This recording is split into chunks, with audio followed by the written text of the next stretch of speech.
Assalamu alaikum dear students. So today we are going to continue with our final revision question series in which I have already discussed electrostatics with you people, and today we are going to continue with the next chapter, very important chapter, that's current electricity.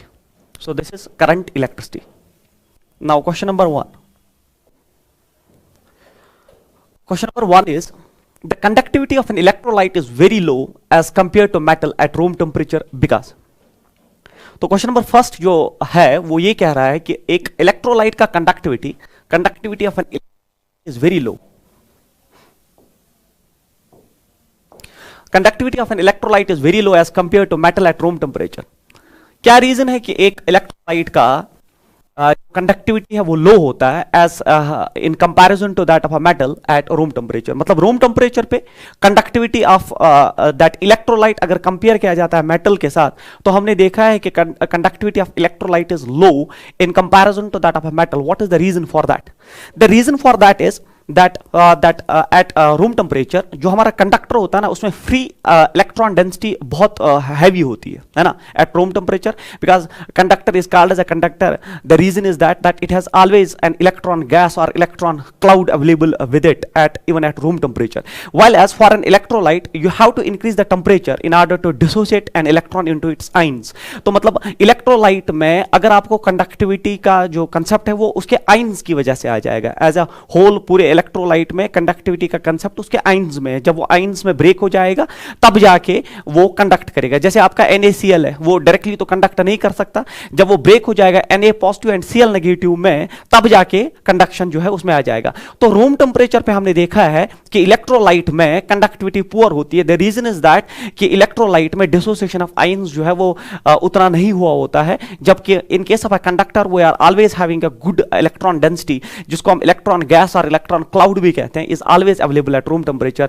That is the reason. So what are the options here? Number first is charge of each ion of electrolyte is much smaller as compared to charge of free electron. This is totally wrong. ये तो बिल्कुल गलत है, क्योंकि ion का charge electron से कैसे जो है स्मॉलर हो सकता है, ये तो बिल्कुल गलत है। Free ion density in electrolyte is much smaller as compare to electron density of a metal. ये बिल्कुल देखिए बोल रहा है कि फ्री आयन डेंसिटी जो है in electrolyte at room temperature is much smaller, वो बहुत कम होता है in comparison to that of electron density of a metal. So this should be the correct option for this question. So at room temperature, in case of a conductor, we are having electron gas or electron cloud, which is always available for conduction, while as for an electrolyte, you have to increase the temperature for the dissociation of electrolyte into its ions. That is the reason we say that at room temperature, a conductor जो है वो ज़्यादा अच्छा conductor है in comparison to that of electrolyte. Question number next.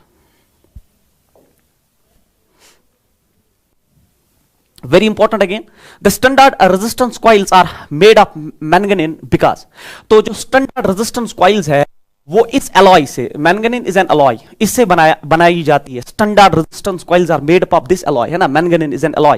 तो हाँ, reason जो है वो आपसे पूछ रहा है because क्यों? manganese wire is very sensitive to change in temperature। तो sensitivity की बात कर रहा है। देखिए जो आपने क्लास 12th में भी पढ़ा होगा कि हमारे पास कुछ अलॉयज है, जैसे मैंगनीज है, नाइक्रोम है, तो उनका जो टेम्परेचर कोफिशिएंट ऑफ रेजिस्टेंस होता है ना, that is almost equal to that of zero. That is with change in temperature they do not show change in resistance. तो जो हमारे पास अलॉयज होते हैं ना, अलॉयज जैसे हमारे पास नाइक्रोम है, मैंगनीज है, जब इनसे हम रेजिस्टेंस कॉइल्स बनाते हैं तो उनको हम स्टैंडर्ड रेजिस्टेंस कॉइल्स कहते हैं। तो क्यों हम इन मटेरियल से बनाते हैं? क्योंकि इन मटेरियल्स का जो टेम्परेचर कोफिशिएंट ऑफ रेजिस्टेंस होता है that is almost equal to zero. That is with the change in temperature they do not show variation in resistance, and that is why we use them to make standard resistance coils. तो standard resistance coils का जो concept है वो ये है कि वो ऐसी coils होनी चाहिए कि temperature change होने के साथ उनका resistance जो है वो vary नहीं करना चाहिए। तो हमने उसके लिए कुछ अच्छे alloys लिए होते हैं जिनसे हम standard resistance coils को manufacture करते हैं, जिसमें हमारा manganese नाइक्रोम आता है, they are alloys। and remember that for alloys, है ना, ये आप पॉइंट याद रखिए, आपके एनसीईआरटी पे है, बहुत इंपॉर्टेंट। पिछले साल का 2000 जो आपका 20 का जो पेपर है उसमें आप देख लीजिए, इस पे क्वेश्चन पूछे गए थे। तो एलॉयज का जो टेम्परेचर कोफिशिएंट ऑफ रेजिस्टेंस होता है, that temperature coefficient of resistance जो होता है, टेम्परेचर कोफिशिएंट ऑफ रेजिस्टेंस जो that is almost equal to zero, almost equal to zero, ठीक है, that is almost equal to zero. So with the change in temperature they do not show variation with that in resistance. तो what should be the answer? देखिए for manganese is very sensitive, तो ये बिल्कुल गलत है. For manganese the temperature coefficient of resistance varies hyperbolically, ये भी गलत है. For manganese the temperature coefficient of resistance is almost zero. Remember that. अब मैं manganese के लिए क्या, मैं आपको जनरलाइज कर देता हूँ. जितने भी अलॉय हमारे पास जिसमें नाइक्रोम आता है आपका, जिसमें आपका मैंगनीज आता है, उनका जो टेंपरेचर कोएफिशिएंट ऑफ रेजिस्टेंस होता है वो ऑलमोस्ट जीरो होता है. That is they do not show variation of resistance with the change in temperature. So for manganese the temperature coefficient of resistance is almost zero and this should be the correct option for this question. देखिए ये questions मैंने आपको जो आपका electrostatics जो phase 1 था उसमें मैंने आपको बिल्कुल क्लियर कर दिया कि ऐसे क्वेश्चंस है जो बिल्कुल ट्रेंड को देख के और जो आपका एनसीईआरटी का पैटर्न है उस पे हमने इसको सिलेक्ट किया है. ये ऐसे ही क्वेश्चन नहीं है कि किसी भी बुक से उठा के आपको हम यहाँ पढ़ा रहे हैं. So they are very selective questions जिनको हम एक्सपेक्ट करते हैं कि आपके इस साल के 2021 के जो एग्जाम में आपके साथ ये जो है आपके एग्जाम में पूछे जाए. Okay, then a piece of copper and other of germanium are cooled from room temperature to 100 Kelvin. देखिए a piece of copper, तो जैसे आपने देखा है piece of copper, तो आपको पता होना चाहिए that it's a conductor. A piece of copper is a conductor, and other of germanium, second is germanium, and it you should know that it is a semiconductor. तो a piece of copper and of other of germanium are cooled from room temperature to 100 Kelvin. देखिए room temperature से 100 Kelvin, तो मतलब नीचे बहुत चले गए, तो आपने कूल किया कॉपर और दैट सेमीकंडक्टर, और सेमीकंडक्टर में जो एग्जांपल दी गई है हमें इस क्वेश्चन में दैट जर्मेनियम. जब आप इनको कूल करोगे तो क्या होगा? देखिए आपका जो कंसेप्ट होता है ना वो ये होता है कि जब हम कंडक्टर्स में टेंपरेचर बढ़ाते हैं, जब हम कंडक्टर में टेंपरेचर बढ़ाते हैं तो उसकी रेजिस्टिविटी बढ़ जाती है ना, क्योंकि जो रिलैक्सेशन टाइम है वो डिक्रीज होता है, इलेक्ट्रॉन ज्यादा कोल्यूजन्स करता है विद एटम्स, है ना, तो उसमें रिलैक्सेशन टाइम डिक्रीज होता है और रेजिस्टेंस बढ़ जाती है. जबकि सेमीकंडक्टर्स में टेंपरेचर इंक्रीज करने से जो है इलेक्ट्रॉन होल पेयर क्रिएट हो जाता है. जब इलेक्ट्रॉन होल पेयर क्रिएट होता है तो इलेक्ट्रॉन जो है दैट डेंसिटी इंक्रीजेस. जब डेंसिटी इंक्रीज होती है तो वो एक कंडक्टर की तरह बिहेव करना स्टार्ट कर देता है. So that is what happens when in temperature is increase. जब टेंपरेचर इंक्रीज किया जाता है तो हमने देखा है कि कंडक्टर्स की रेजिस्टिविटी बढ़ जाती है. तो मतलब अगर आप टेंपरेचर कम करेंगे तो उनकी कंडक्टिविटी बढ़ जाएगी, है ना. टेंपरेचर बढ़ाने से रेजिस्टिविटी बढ़ती है और टेंपरेचर कम करने से रेजिस्टिविटी का अपोजिट होता है कंडक्टिविटी. तो टेंपरेचर बढ़ाने से अगर रेजिस्टिविटी बढ़ती है कंडक्टर की, तो टेंपरेचर कम करने से उनकी कंडक्टिविटी बढ़नी चाहिए. And same is the story with semiconductor.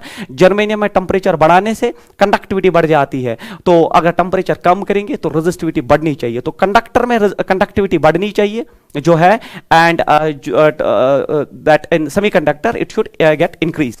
तो first option is conductivity of copper increase, है ना, तो क्योंकि आपने कूल किया, आपने कंडक्टर को कूल किया तो उसमें क्या है कंडक्टिविटी उसका बढ़ जाएगा, and that of it decreases. This should be the correct option for this question. Again an important question, बिल्कुल आप तैयार करके जाइए कि सेमीकंडक्टर्स और कंडक्टर में टेंपरेचर इंक्रीज करने से और टेंपरेचर डिक्रीज करने से क्या होता है, ये सारा जो है आपने पहले ही पढ़ा होता और मैंने यहां पे भी एक्सप्लेन किया what is the reason behind that. Then question number next. Arrange the following materials in increasing order of their resistivity. Again a very important question, है ना, expected question for this year. क्योंकि पिछले साल भी उसने 2020 का entrance था, उसमें उसने आपसे जो है रेजिस्टिविटी के बारे में इंसुलेटर का जो है पूछ लिया था. तो ये जो है ये जो ऑर्डर मैंने यहाँ पे रखा है, जो क्वेश्चन ये आप देख रहे हैं इस बोर्ड पे, that is very important for your entrance this year, because we believe कि ये क्वेश्चन शायद जो है आपके एग्जाम आ जाए. Arrange the following materials in increasing order of their resistivity. तो आपको इंक्रीजिंग ऑर्डर ऑफ रेजिस्टिविटी में इन मटेरियल्स को रखना है. अब मटेरियल्स में देख रहे हैं आप सिलिकॉन है, जर्मेनियम है, नाइक्रोम एंड कॉपर है. तो इसमें आप देख लीजिए जो मटेरियल्स है ना, तो आपका एक तो इसमें मैं यहां पे पहले लिख दूं, इसमें आपका कॉपर है, मैं यहां पे लिख दूं इट इज कॉपर. फिर उसके बाद आपका इसमें that we are having nichrome here. उसके बाद आपका इसमें जर्मेनियम है और उसके बाद आपका सिलिकॉन है. देख लीजिए पहले आपको मटेरियल्स का पता होना चाहिए, है ना, आपको मटेरियल्स का पता होना चाहिए कि कौन सा मटेरियल किस कैटेगरी को बिलोंग करता है. देखिए इसमें जो सिलिकॉन एंड जर्मेनियम है they are semiconductors, you should know this, they are semiconductors. उसके बाद जो नाइक्रोम है इट्स अलॉय, इससे पहले भी मैंने डिस्कशन में इंट्रोड्यूस कर दिया. और इसके बाद जो इसमें कॉपर है that is a conductor, that is a conductor. तो पहले आपको कैटेगरी पता होनी चाहिए कि कॉपर किस कैटेगरी को बिलोंग करता है, nichrome and germanium and silicon. अब ये बोलता है कि increasing order of the resistivity रखना है। देखिए रेजिस्टिविटी सबसे ज्यादा इंसुलेटर की होती है ना, this is a very important point here that resistivity is maximum for insulator. सबसे ज्यादा अगर रेजिस्टिविटी आपको देखनी है तो वो इंसुलेटर्स को होती है, मगर इस जो आपका जो ये क्वेश्चन है इसमें तो इंसुलेटर है ही नहीं कहीं, तो उसको हम बाहर कर देते हैं। उसके बाद रेजिस्टिविटी होती है ज्यादा सेमीकंडक्टर्स की ना, इंसुलेटर के बाद रेजिस्टिविटी ज्यादा होती है सेमीकंडक्टर्स में, मगर उसमें आप सबसे इंपॉर्टेंट पॉइंट याद रखें कि सेमीकंडक्टर्स में ज्यादा रेजिस्टिविटी सिलिकॉन की होती है और जर्मेनियम की उससे कम होती है। तो आप देखिए सिलिकॉन की जर्मेनियम से, सिलिकॉन जो है ज्यादा, सिलिकॉन गलत है, फिलहाल सिलिकॉन की जर्मेनियम से ज्यादा। तो resistivity of silicon both are semiconductors, पहले इंसुलेटर का नंबर आता है सबसे ज्यादा रेजिस्टिविटी, मगर इंसुलेटर है ही नहीं। उसके बाद सेमीकंडक्टर, सेमीकंडक्टर में सिलिकॉन एंड जर्मेनियम, मैंने आपको बोल दिया याद रखिए सिलिकॉन की रेजिस्टिविटी जो है जर्मेनियम से ज्यादा होती है। उसके बाद आता है नंबर एलॉय का, है ना, क्योंकि सबसे ज्यादा अगर आप कंडक्टिविटी देखेंगे ना तो वो कंडक्टर की होती है। उसके बाद नंबर आता है आपके एलॉय का, तो एलॉय में आप देखिए नाइक्रोम है, तो नाइक्रोम जो है एलॉय है। उसके बाद सबसे कम रेजिस्टिविटी अगर होती है वो कंडक्टर की होती है, क्योंकि रेजिस्टिविटी कम होने का मतलब उसकी कंडक्टिविटी सबसे ज्यादा होती है। And you know that in case of a conductor we are having that conductivity is more in comparison to that of resistivity, तो इसलिए सबसे कम रेजिस्टिविटी कॉपर की, उससे ज्यादा फिर एलॉय की, फिर सेमीकंडक्टर की। अब सेमीकंडक्टर में कंफ्यूजन हो सकता है सर सिलिकॉन रखे कि जर्मेनियम, तो मैंने बोल दिया सिलिकॉन की रेजिस्टिविटी जर्मेनियम से ज्यादा होती है।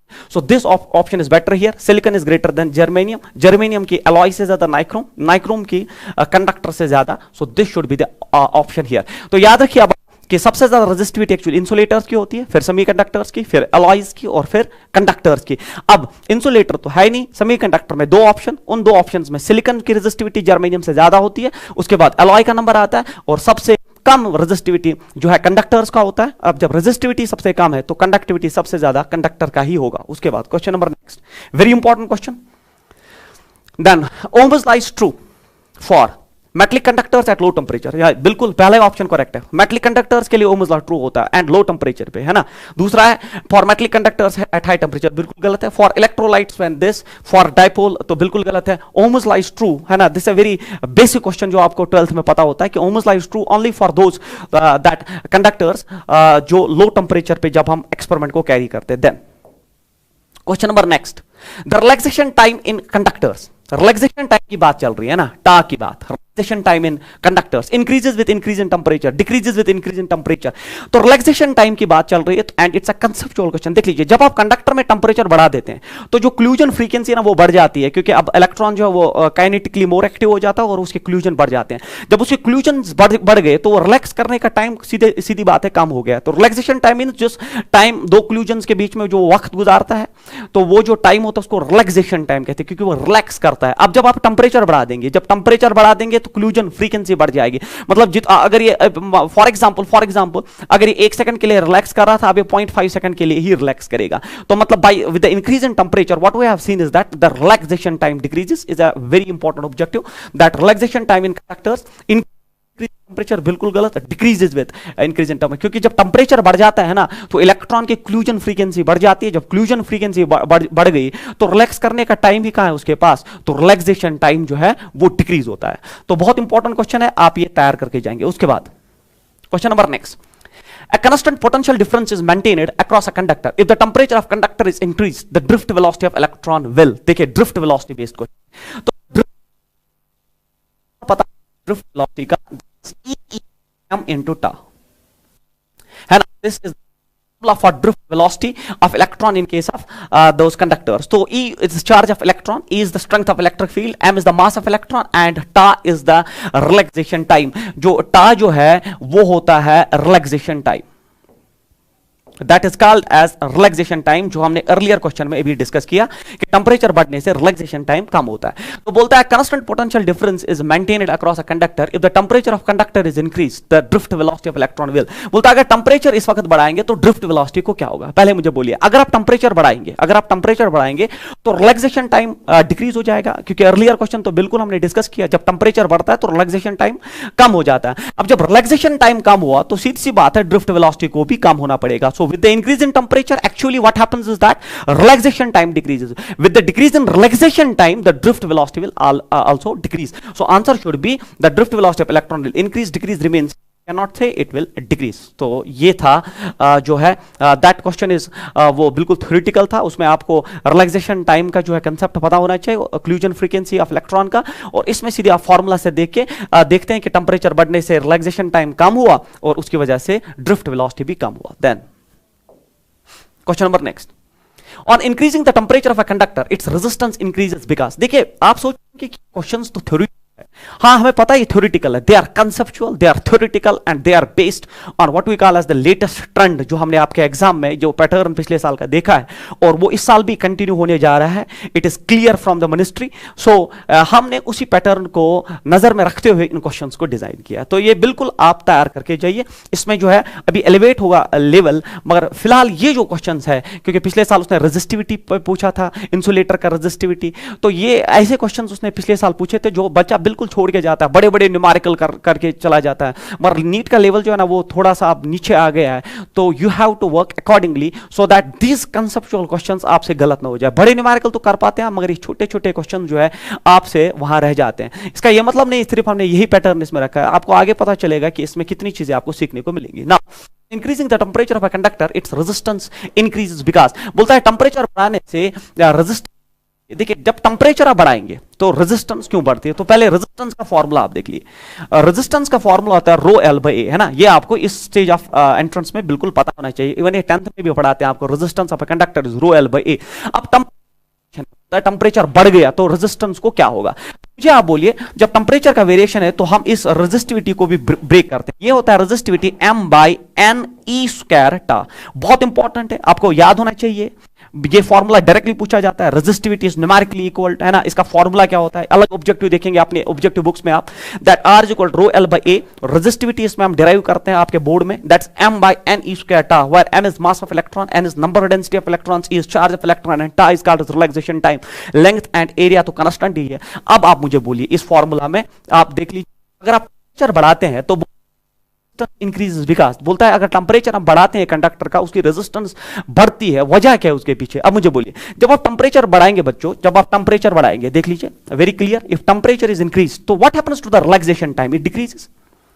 रिलैक्सेशन टाइम जो है, relaxation time is inversely proportional to the temperature. तो आप अगर आपने टेम्परेचर बढ़ा दिया तो रिलैक्सेशन टाइम जो है, अभी जब हमने स्टार्ट किया तो मैंने बोला क्लूजन फ्रीक्वेंसी विल इंक्रीज, तो relaxation time will definitely decrease. अब अगर रिलैक्सेशन टाइम डिक्रीज हो जाएगा, what happens to the resistance, the resistance will increase.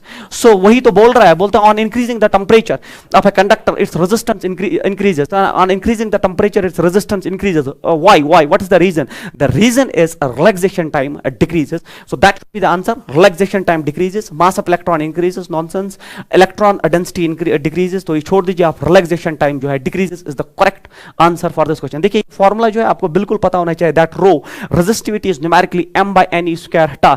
ऐसे तो रेजिस्टिविटी कांस्टेंट होता है कंडक्टर का, मगर टेम्परेचर से वो भी वेरिएशन दिखाता है और वो क्लियर है कि अगर आप टेम्परेचर बढ़ाओगे तो रिलैक्सेशन टाइम कम होगा, जब रिलैक्सेशन टाइम कम होगा तो रेजिस्टिविटी बढ़ जाएगा, रेजिस्टिविटी बढ़ जाएगा तो रेजिस्टेंस खुद बढ़ गया। Then question number next is, देख लीजिए ये है आप क्वेश्चन जिसका इंतजार था, क्योंकि ये क्वेश्चन ऐसा है जिसपे हम बोल सकते हैं कि ये पूछा जा सकता है ना। ये एक ऐसा क्वेश्चन है जिसपे हम मतलब we are that confident enough that this type of question can be asked in your entrance. अब क्वेश्चन क्या है, the VI graph for a conductor at temperature T1 and T2 are as shown in the figure. ये एक VI graph है और जैसे आपको ये वीआई ग्राफ आपको पता होना चाहिए, ग्राफ है ना, उसका स्लोप आपको क्या देता है, उसका स्लोप हमें रेजिस्टेंस देता है। तो it slope will give us, it slope जो है will give us simply resistance. VI graph का स्लोप हमें रेजिस्टेंस देता है, आपको बिल्कुल पता होना चाहिए। अब ये बोलता है the VI graph for a conductor, तो it's a VI graph and its slope gives us resistance, we know that at temperature T1 and T2।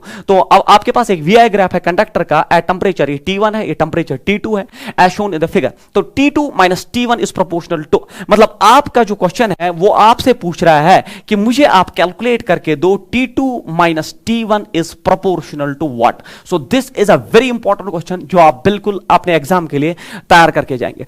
तो वीआई ग्राफ का स्लोप, क्योंकि वीआई ग्राफ का स्लोप जो हमें वो रेजिस्टेंस देता है और resistance is directly proportional temperature, है ना, ये आपको पता है ना, that resistance is directly proportional to temperature. चलिए देखिए जो आपका एक मटेरियल का होता है वो आपको पता है that is directly proportional temperature. तो मतलब अगर आप पहले मटेरियल का रेजिस्टेंस R1 मानते हैं तो that will be proportional to the T1, है ना। Resistance we know that is proportional temperature. Earlier questions में भी मैंने डिस्कस किया कि जब टेम्परेचर बढ़ता है that's called as temperature variation of resistance, है ना। That resistance varies with temperature. क्यों? रिलैक्सेशन टाइम पे चेंज आता है और फिर आपको सारा पता है उसकी स्टोरी, अभी पिछले क्वेश्चन में हमने डिस्कस किया।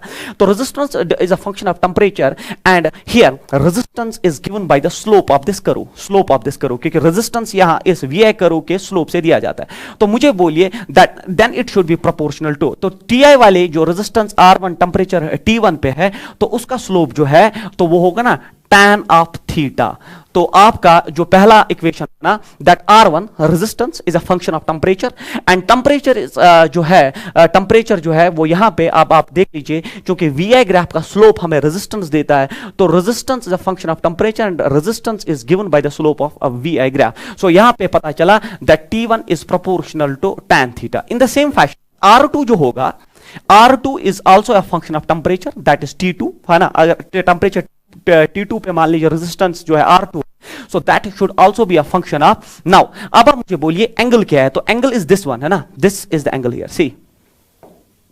तो यहां पे एंगल ये है, तो ये एंगल कितना है अब देख लीजिए। टोटल एंगल तो 90 है, टोटल एंगल इज 90, उसमें से ये थीटा है, तो ये जो रेस्ट ऑफ द एंगल बचा that's 90 minus theta. It should be clear for this graph the angle with the x axis is 90 minus theta because total angle is 90, उसमें से थीटा माइनस हुआ, so it should B 90 minus theta. तो यहां पे मैं तो again so T2 resistance is given by the slope and slope is here tan of 90 minus theta, क्योंकि angle involved is tan of 90 minus theta। मगर इसको थोड़ा सा हम सॉल्व करते हैं R2 को, so R2 here is proportional to T2 and R2 is given by the slope tan of 90 minus theta होता है बच्चों cot of theta, cot of theta। so ये मैं इरेज कर देता हूं, देन देखिए so tan 90 minus theta is cot of theta, cot of theta. तो आगे आपके पास equation first and this is equation second.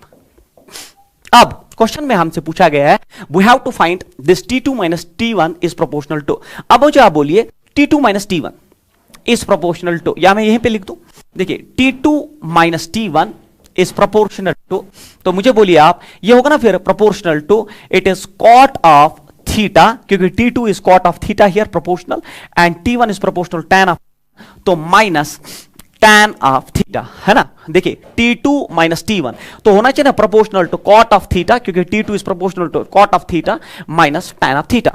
तो फिर T2 minus T1 is proportional to here, cot होता है बराबर tan होता है साइन बाय कॉस, कॉट होता है cos by sign, so it is cos of theta by sine of theta minus of theta, multiplying the things here। तो मुझे बोलिए आप T2 minus T1 is proportional to it is cos square theta minus then it is sin square theta divided by sin theta cos theta।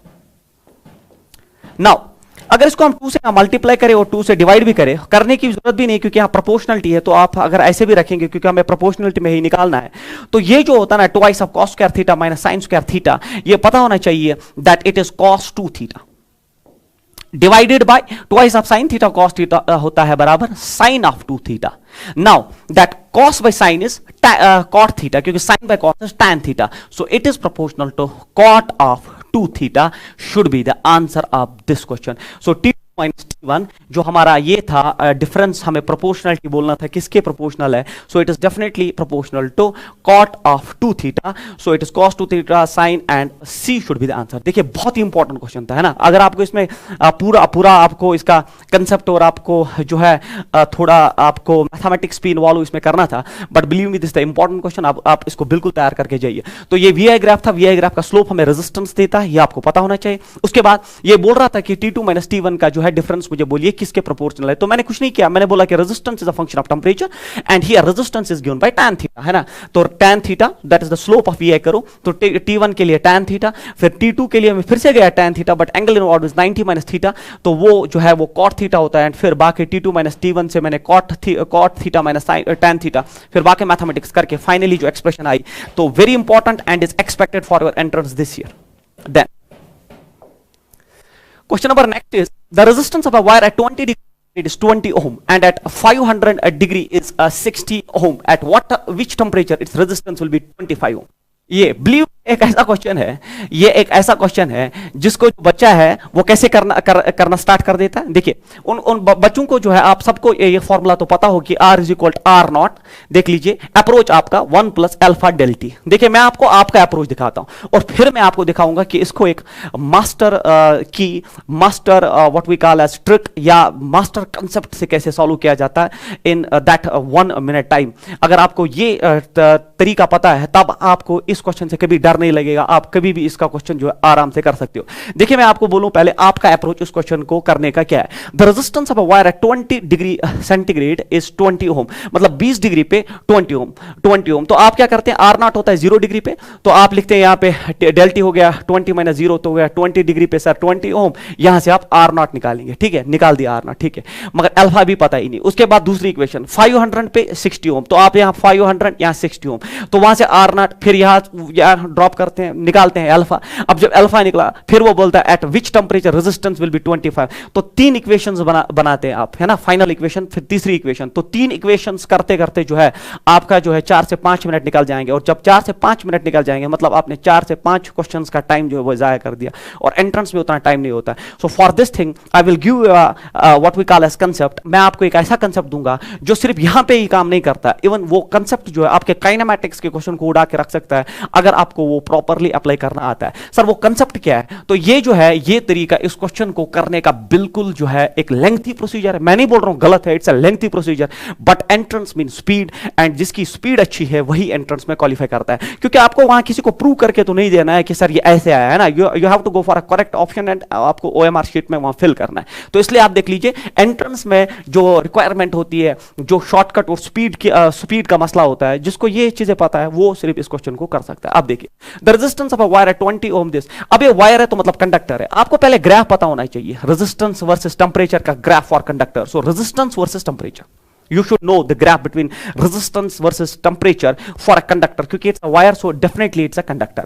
तो आप मुझे बोलिए वो graph ऐसा होता है, ये आप देख लीजिए, आप में से कितने बच्चों को पता था कि रेजिस्टेंस वर्सेस टेंपरेचर का ग्राफ ऐसा होता है। So it's a straight line here, resistance versus temperature for a conductor is a straight line here, therefore जो इसका स्लोप होगा वो भी constant होगा, क्योंकि it's a straight line here, है ना, straight line like this. So it is we can have it slope and that slope will be constant. इसका स्लोप जो होगा वो कांस्टेंट होगा। कैसे पता है sir, because it's a straight line. तो इसका स्लोप किसके बराबर होगा, तो इसका स्लोप जो होता है tan थीटा वो होगा ना बराबर, फिर देखिए स्लोप तो होता है परपेंडिकुलर बाय बेस, तो मैं लिख सकता हूं ना del R by del T, है ना, यही तो होता है dy dx। Slope is del R by del T equal tan theta, and believe me that is constant for a graph like this। मैं नहीं बोलूंगा in case of only resistances, जब भी आपको ऐसा ग्राफ मिल जाए जिसमें एक स्ट्रेट लाइन हो तो उसका स्लोप जो होता है वो कांस्टेंट होता है। तो काइनेमैटिक्स में अगर आप वेलोसिटी टाइम ग्राफ जो है उसका फिर एक्सेलरेशन देता है स्लोप, अगर वो स्ट्रेट लाइन है तो उसका स्लोप भी जो है कांस्टेंट रहेगा। तो आप ऐसे इसको यूज कर सकते हैं जैसे मैं इस न्यूमेरिकल में करूंगा। देख लीजिए आप tan theta is equal del R by is equal constant is constant here, तो del r by del t is always constant। now ये हो गया कंसेप्ट का पार्ट, ये आपको पता होना चाहिए। अब जब आपको पता है फिर न्यूमेरिकल में कैसे किया जाता है इसको यूज, वो आप देख लीजिए। तो del r by del t through this line will be constant। अब आप जो है आपका जो रेजिस्टेंस और वर्सेस टेंपरेचर जो है, आप ऐसे रेजिस्टेंस लिखिए, ऐसे टेंपरेचर लिखिए, और फिर इंक्रीजिंग ऑर्डर में लिख दीजिए रेजिस्टेंस एंड टेंपरेचर। देखिए इंक्रीजिंग ऑर्डर का मतलब होता है रेजिस्टेंस का पहले आपका 20 ओम है 20 डिग्री पे, देखिए मैं लिखूंगा यहां पे it's 20 ohm here, 20 ohm at 20 degree centigrade आ गया ये 20 ओम एट 20 डिग्री सेंटीग्रेड। फिर 500 डिग्री पे 660 ohm at what temperature resistance will be 25। तो इंक्रीजिंग ऑर्डर में पहले 25 आएगा, एट व्हाट टेंपरेचर वो आपको निकालना है, और फिर इसने बोला है कि 60 ओम जो है वो 500 डिग्री पे है, तो ये आ गया आपका 500 डिग्री सेंटीग्रेड। ये हो गया इंक्रीजिंग ऑर्डर। आपने लिखा पहले 20 ओम का रेजिस्टेंस, फिर 25, फिर 60। 25 किस टेंपरेचर पे वो आपको निकालना था, बाकी 20 इसके लिए दिया है, 20 डिग्री पे 20 और 500 डिग्री पे 60। अब देख लीजिए, अब आप मुझे बोलिए डेल टी इज कांस्टेंट, तो डेल आर मतलब मैं ऐसे कर सकता हूं ना, this minus this divided by del R by this minus this कर सकता हूं, ये माइनस ये डिवाइडेड बाय दिस माइनस वहां पे मुझे जो इक्वेशन डेवलप होगी और हम इसको आराम से कर सकते हैं। अब आप देख लीजिए, अब वो बच्चा बिल्कुल गलत होगा जो ये करेगा this minus this is equal this minus this divided bye this minus this, क्योंकि टी 2 बार आया। तो इसमें भी आप ख्याल रखेंगे कि आप एक ही अननोन लेके दो जो है आप एक अननोन लेके आप दो इक्वेशंस डिजाइन करके आप इसको कर सकते हो। देख लीजिए, देखिए del R by del T, तो डेल आर मैं लिखूंगा 60 minus 20 divided by del T, that is 500 minus 20। फिर मैं क्या करूंगा 25 minus this divided by T minus this, तो टी एक ही बार आया और टी जो है हमारा आंसर होगा। देखिए 60 माइनस 20 होता है बच्चों 40 डिवाइडेड बाय 500 माइनस 20 होता है 480 इक्वल 20 होता है 5 डिवाइडेड माइनस 20 होता है टी माइनस 20।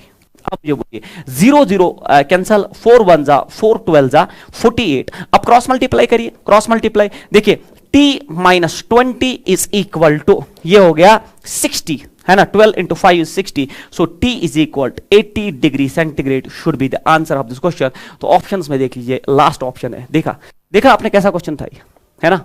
वो बच्चा जो इस फॉर्मूला से करने तो उसमें उसको 3 इक्वेशंस डिजाइन करनी है और 4 से 5 मिनट, और फिर भी एरर होने का खतरा है, ठीक है। मगर यहां पे आपको अगर ये चीज पता है दैट रेजिस्टेंस वर्सेस टेम्परेचर का ग्राफ ऐसा होता है और इसका slope del R by del T constant होता है, तो फिर आप रेजिस्टेंस और टेम्परेचर में del R by del T करके जो एक वेरिएबल है, जो आपका एक वेरिएबल है, वो आप आराम से कैलकुलेट कर सकते हो। तो ये ग्राफ इवन आप काइनेमैटिक्स में भी यूज कर सकते हो, जिसमें वीटी ग्राफ अगर स्ट्रेट है तो एक्सेलरेशन देता है, तो डीवी बाई डी टी वहां जो है वहां टी जो है वो टाइम है, यहां टी टेम्परेचर था, कांस्टेंट है। तो फिर ऐसे 3 डाटा आपको रिगार्डिंग वेलोसिटीज और टाइम दिए जाए, तो एक टाइम आपको जो है वो बोले आप इसमें से निकाल के दीजिए मुझे कि अगर इस टाइम पे ये वेलोसिटी थी, इस टाइम पे ये वेलोसिटी, तो इस टाइम पे क्या है। तो using the same logic there, तो you can solve any question. तो ये होता है generalisation of concepts in physics, कि अगर आपको एक कंसेप्ट पता है तो उसे आप दूसरे कंसेप्ट को उड़ा के रख सकते हैं। Believe me, this is a very important question. ये बच्चा जो है बिल्कुल छोड़ के आता है क्योंकि लेंथी हो जाता है उससे, और वहां पे कैलकुलेशन एरर भी होता है। मगर आपको ये तरीका अगर आपको पता है तो इस क्वेश्चन को आप कर सकते हो। Question number next is masses of 3 wires are in the ratio 1:3:5। so ये masses का, ठीक है, this is the ratio of masses and their lengths are in the ratio of this। तो ये lengths का ratio है, ये लेंथ का ratio, the ratio of their electrical resistance. ये क्वेश्चन अभी तक पूछा नहीं गया और इसके बिल्कुल चांसेस है, क्योंकि बाकी पैटर्न ऑफ क्वेश्चंस तो बिल्कुल पूछे गए यहां से, मगर ये जो पैटर्न है ये मैंने इसलिए इंट्रोड्यूस किया क्योंकि इसके चांसेस ज्यादा है। तो देख लीजिए, आपको पता होना चाहिए कि रेजिस्टेंस लेंथ और मास के साथ जो रिलेशन है ना, that R is proportional to L square by M. You should know this, है ना। अगर कोई बच्चा बोलता है स्टेज ऑफ एंट्रेंस पे कि कैसे पता सर ये कहां से है, तो बिल्कुल गलत है। फिर भी मैं आपको दिखाता हूं आपके लिए, क्योंकि कुछ बच्चों को शायद पता ना हो, इट्स रो एल बाई ए होता है रेजिस्टेंस एक्चुअली। तो अगर मैं इसको लेंथ से मल्टीप्लाई करूं और लेंथ से डिवाइड करूं तो कोई प्रॉब्लम नहीं है। और ये हो गया वॉल्यूम, है ना। वॉल्यूम होता है mass by density, mass by density. तो मैं लिखूं ऐसे, मैं लिखूं रो पहले और ऊपर एल स्क्वायर, ये हो गया वॉल्यूम। वॉल्यूम होता है मास बाय डेंसिटी, मैं डेंसिटी डी से, देखिए डेंसिटी भी कांस्टेंट और रो भी constant at a particular temperature. ये जब कांस्टेंट हुआ तो R is proportional to L square by M, मैंने डायरेक्टली लिख दिया था और आपको भी पता होना चाहिए। तो relationship between that R is proportional to L square by M, you should know this. तो आपको अब मासेस का भी रेशियो दिया गया और लेंथ्स का भी रेशियो दिया गया, तो हमें रेजिस्टेंसेस का रेशियो पता करना है। तो कैसे करेंगे, मैं लिखूंगा R1 is to R2 is to R3। तो रेजिस्टेंसेस का रेशियो इज इक्वल, देखिए L स्क्वायर बाय M। तो पहले ये जो है ये लेंथ का है, तो मैं लिखूंगा L स्क्वायर, तो पहला वाला जो है इट्स 25 डिवाइडेड बाय M, तो इसका जो मास है यहां पे दैट इज 1। फिर इज टू, फिर देखिए आप L स्क्वायर इसका आप हो गया 3 3 9 डिवाइडेड बाय इसका मास वहां पे देख लीजिए 3 है, इज टू अब इसका लेंथ जो है दैट इज 1 स्क्वायर हो गया 1 डिवाइडेड बाय 5। ये हो गया रेशियो। मैंने कुछ नहीं किया बच्चों, एल स्क्वायर बाय पहले ये लेंथ है तो एल स्क्वायर हो गया 25, उसका मास मैंने इंट्रोड्यूस किया 1, प्रोपोर्शनलिटी में वो बाकी चीजें कैंसिल आउट खुद हो जाएंगी। उसके बाद एल स्क्वायर, फिर यहाँ पे 9 हो गया डिवाइडेड बाय 3, और फिर एल स्क्वायर यहाँ पे 1 हो गया और वहां पे 5। अब आप बोल दीजिए, देख लीजिए आप 3 3 9 हियर, तो थ्रू आउट 5 से आप मल्टीप्लाई करेंगे सो दैट 5 यहां से चला जाए। So R1 is to R2 is to R3 जो है आपका हो जाएगा 5 से मल्टीप्लाई होगा क्योंकि 5 कैंसिल आउट हो जाएगा, यहाँ पे होगा 125 is to 5 3 15 is to 1 should be the answer. So 125 is to 15 is to 1, 125 is to 15 is to 1 is option D here.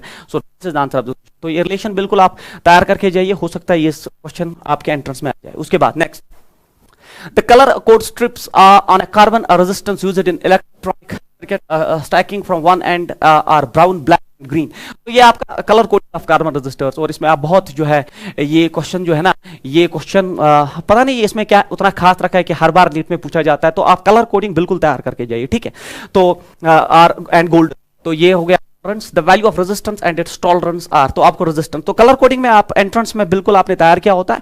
और मैं आपको बोल दूं कलर कोडिंग बिल्कुल तैयार करके जाइए, क्योंकि नीट मुझे नहीं पता इस क्वेश्चन में इतना खास क्या है, क्यों पूछा जाता है, बट पूछा जाता है, तो आप तैयार करके जाइए। तो आपको इसमें पता होना चाहिए दैट बीबी रॉय है ना, BB Roy Great Britain very good wife.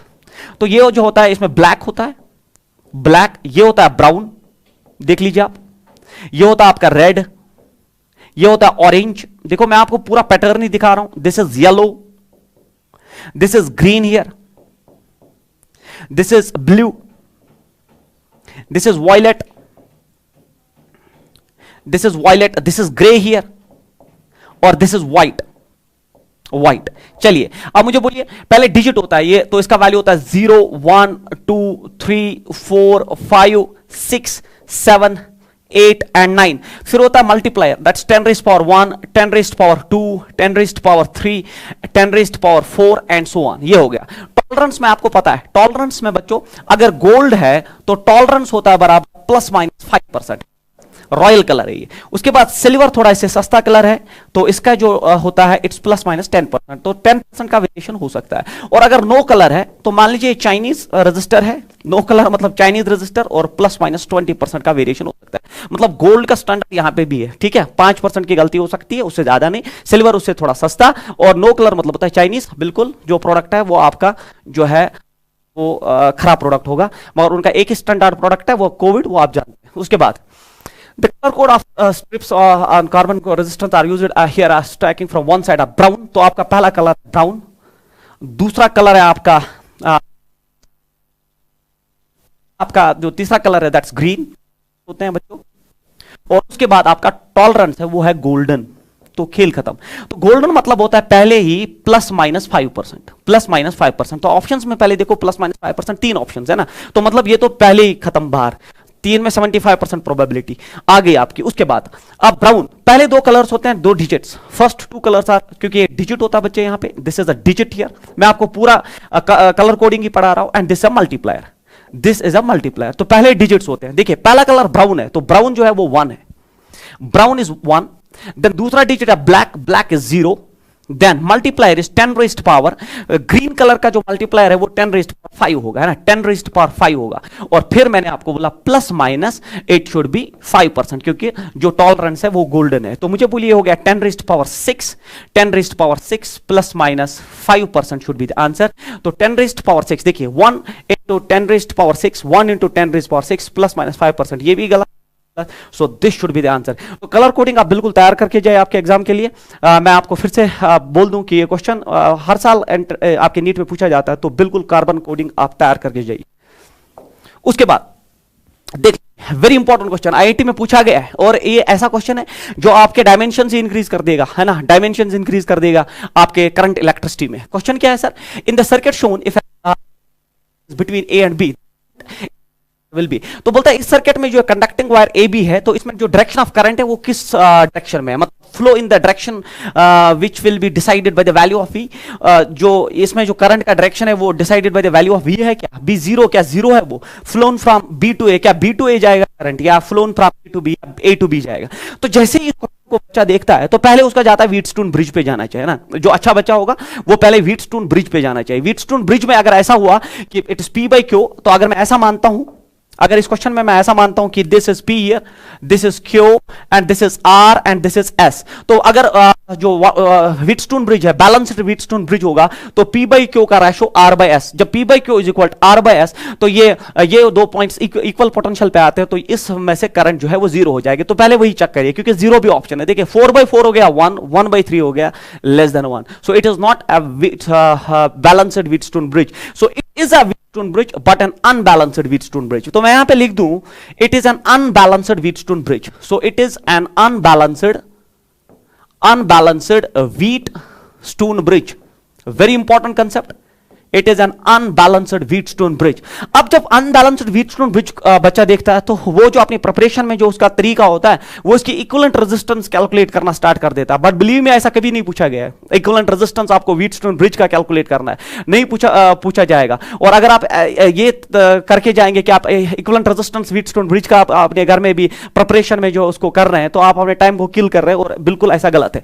तो व्हीटस्टोन ब्रिज आपको कभी नहीं पूछा जाएगा कि इक्विवेलेंट रेजिस्टेंस कैलकुलेट करके दो। तो इसमें क्या पूछा जाता है, उसमें यही डायरेक्शन ऑफ करंट पूछा जाता है, क्योंकि ये तो बैलेंस्ड नहीं है। जब बैलेंस्ड होता तो यहां करंट डेफिनेटली जीरो होता है, ये अनबैलेंस्ड है तो definitely there will be a current in the wire A and B. तो हमें उसका सिर्फ डायरेक्शन बोलना है कि उसका डायरेक्शन क्या है, ए टू बी है कि बी टू ए। जीरो का तो ऑप्शन ही चला गया, अगर बैलेंस्ड होता तब जीरो होता। अब हमें बोलना है कि उसका जो डायरेक्शन है वो क्या है। देख लीजिए, जब भी आप अनबैलेंस्ड व्हीटस्टोन ब्रिज देखेंगे और ऐसा क्वेश्चन आप देखेंगे तो इसमें क्या किया जाता है। देखिए, अगर आप रेशो निकालेंगे पहले P बाई क्यू, आप डेफिनेटली पहले P बाई क्यू और फिर यहां पे R बाई एस का रेशो निकालिए। देखिए, आपने दो रेशो निकाल दिए, P बाई क्यू भी और R बाई एस। देखिए, P बाई क्यू यहां पे 1 है, अगर आप R बाई एस का रेशो देखेंगे 1/3, that is than 1, so this is less than 1 है ना, 1/3 means less than 1, तो ये काम हो गया। तो remember that in current electricity अगर this R by S is less then P by Q, तो यहां का पोटेंशियल, जिस साइड का रेशो ऑफ रेजिस्टेंस कम होता है उस साइड का पोटेंशियल ज्यादा होता है। जिस साइड का रेशो ऑफ रेजिस्टेंस कम होता है उस साइड का, याद रखिए ये पॉइंट्स, जिस साइड का ratio of resistance is less than 1 होता है, मतलब लेस होता है in comparison to the other side, है ना। P by Q जो है और R by S में से रेशो आप देखेंगे, R by S जो है वो less than P by Q है। तो जिस साइड का रेजिस्टेंस का रेशो कम होता है उस साइड का पोटेंशियल ज्यादा होता है। तो मुझे बोलिए, ये रेशो इस रेशो से कम है तो इस साइड का पोटेंशियल ज्यादा होगा, मतलब इस पॉइंट का जो पोटेंशियल मैं अगर मानता हूं VB, अगर मैं इस पॉइंट का पोटेंशियल मानता हूं VB, तो इस पॉइंट का, और हमें अभी पता चला is greater than VA। Sir what is the reason behind that? मैंने आपको बोला जिस साइड का रेशो ऑफ रेजिस्टेंस कम होता है उस साइड का पोटेंशियल ज्यादा होता है, तो VB is greater than VA। जब VB is greater than VA तो direction of the current will B from B to A। This should B answer of this question. So 0 depends on the value of, बिल्कुल गलत, flow from B to A is the correct option of this question. बहुत ही important question. तो ये था Wheatstone bridge और unbalanced. Balanced तो सबको आता है ना, P by Q equal to R by S, और फिर आप सीरीज और पैरेलल कर देते हैं। मगर जो ये क्वेश्चन है ये बिल्कुल एक डिफरेंट पैटर्न का क्वेश्चन है, इसलिए मैंने बोला ना, हमने ऐसे ही क्वेश्चंस नहीं उठाए कि किसी भी बुक से वो आपके चिपका दिए इधर और आपको करा रहे। ये बिल्कुल एनालिसिस बेस्ड है और बिलीव में हमने इस पर बहुत काम किया है, और ऊपर वाला करे कि आपके एग्जाम में भी ये चीजें आ जाए। उसके बाद देख लीजिए, the effective resistance between points P and Q of the electric circuit shown in the figure. तो हमें यहां इलेक्ट्रिक सर्किट जो है वो दिया गया है, हमें रेजिस्टेंस निकालना है between points P and Q। तो ये क्वेश्चन जो है ना, ये क्वेश्चन जब आप देखेंगे तो it is what we call as its vertical extension of Wheatstone bridge. इसको हम कहते हैं बच्चों, we call this circuit as vertical extension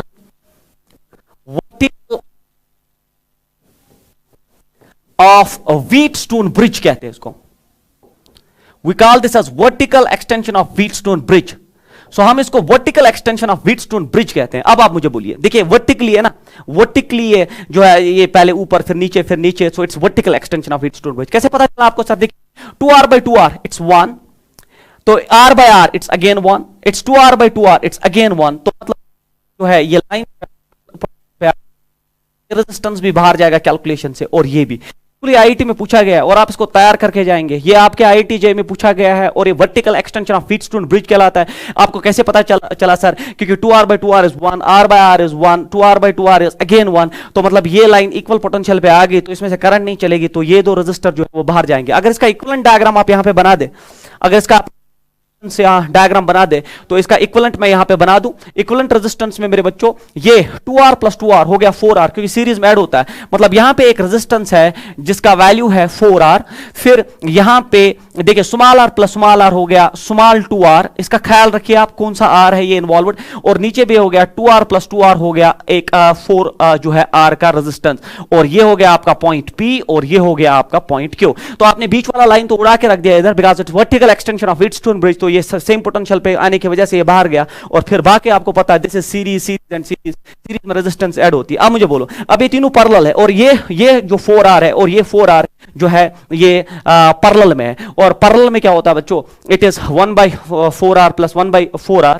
so ये हो गया 2/4r, 4r बाई, तो only it's 2r, only capital 2r is this, so ये दो जो है इनका इक्विवेलेंट आ जाएगा 2r, और वो 2r जो है कैपिटल 2r वो इस 2r के साथ पैरेलल में है, और पैरेलल में इक्विवेलेंट रेजिस्टेंस होती है, तो मैं लिख दूं यहां पे R equivalent is capital 2r multiplied by small 2r divided by capital 2r plus 2r, है ना, ये होता ना equivalent resistance in case of parallel combination, ये तो आपको पता होना चाहिए। मुझे आप बोल दीजिए, ये हो गया 2 plus 2 into 2 is 4 small r capital R divided by, ये भी हो गया बच्चों, यहां से आप देख लो अगर इसको 2 कॉमन निकाला जाए तो ये 2 कॉमन निकालो, मैं अंदर बचेगा small r plus capital R, देखिए 2 1s are here, 2 2s are 4, so answer should B 2rr divided by small r plus capital R, this should be the answer, 2rr divided by small r plus capital R, पहला ही option है, this is the answer.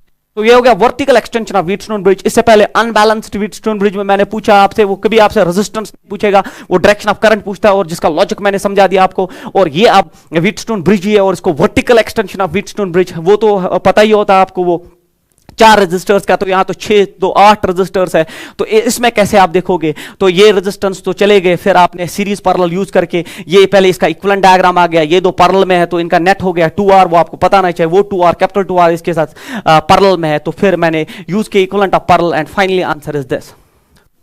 Then question number next देख लीजिए, potential difference across the 4 ohm resistance for the following circuit is, मतलब जो ये resistance है 4 ohm resistance जो यहां पे है, इसमें आपको पोटेंशियल डिफरेंस निकालना है, मतलब दिस रेजिस्टेंस में आपको you have to calculate its potential difference, you have to calculate its potential difference, मतलब इसमें जो पोटेंशियल जो है कितना है, you have to calculate potential difference across the 4 ohm resistance for the following circuit, तो ऑप्शन ये। चलिए इसमें जो आप पोटेंशियल डिफरेंस निकालेंगे तो उसके लिए आपको इसमें से करंट पता होनी चाहिए, जब आपको इसमें करंट पता चलेगी तो I into R will give the potential, है ना, I इंटू आर आपको potential, that's basic Ohm's law. अब मुझे आप बोलिए दिया क्या है, मतलब दिया आप V होता है ना बराबर I into R, so V हो गया बच्चों यहां पे 0.8 multiplied by R that is 3, so वो होता है 2.4 volt is the potential in this resistance.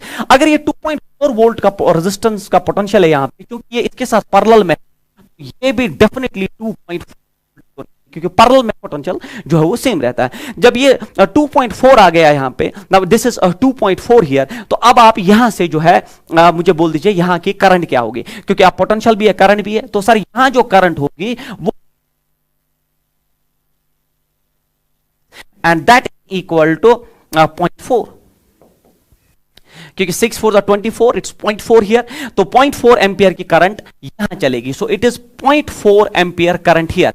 मुझे बोलिए यहां से 0.4 एम्पियर करंट आ रही है और यहां से 0.8 एम्पियर की करंट आ रही है, ये तो करंट तो बिल्कुल ऐड हो जाएंगे फर्स्ट लॉ, तो these are the incoming currents leading towards this junction, so they will add up and 0.4 plus 0.8 होता है 1.2, तो इसमें से जो करंट जाएगी वो 1.2 एम्पियर की है। अब खेल कर, अब करंट भी है और रेजिस्टेंस भी है, जब करंट भी है और रेजिस्टेंस भी है तो पोटेंशियल होता है IR, that is 1.2 into 4, so it is 4 to the 8.4, 4.8 volt should be the potential here and should be the answer 4.8 volt. देखिए बिल्कुल एक जो है कंसेप्चुअल क्वेश्चन जिसमें आपको सब पता होना चाहिए कि पैरेलल में पोटेंशियल सेम रहता है, किरचॉफ्स लॉ करंट रूल आपने यूज किया और बिल्कुल आपने इसको स्टेप वाइज प्रोसेस में सॉल्व किया। बहुत इंपॉर्टेंट क्वेश्चन है, आप इसको बिल्कुल तैयार करके next question number next is, देखिए ये पता नहीं ये क्वेश्चन हर एंट्रेंस में क्यों पूछा जाता है ना, हर मॉड्यूल, हर जितने भी मॉड्यूल आते हैं बाहर या बुक्स है,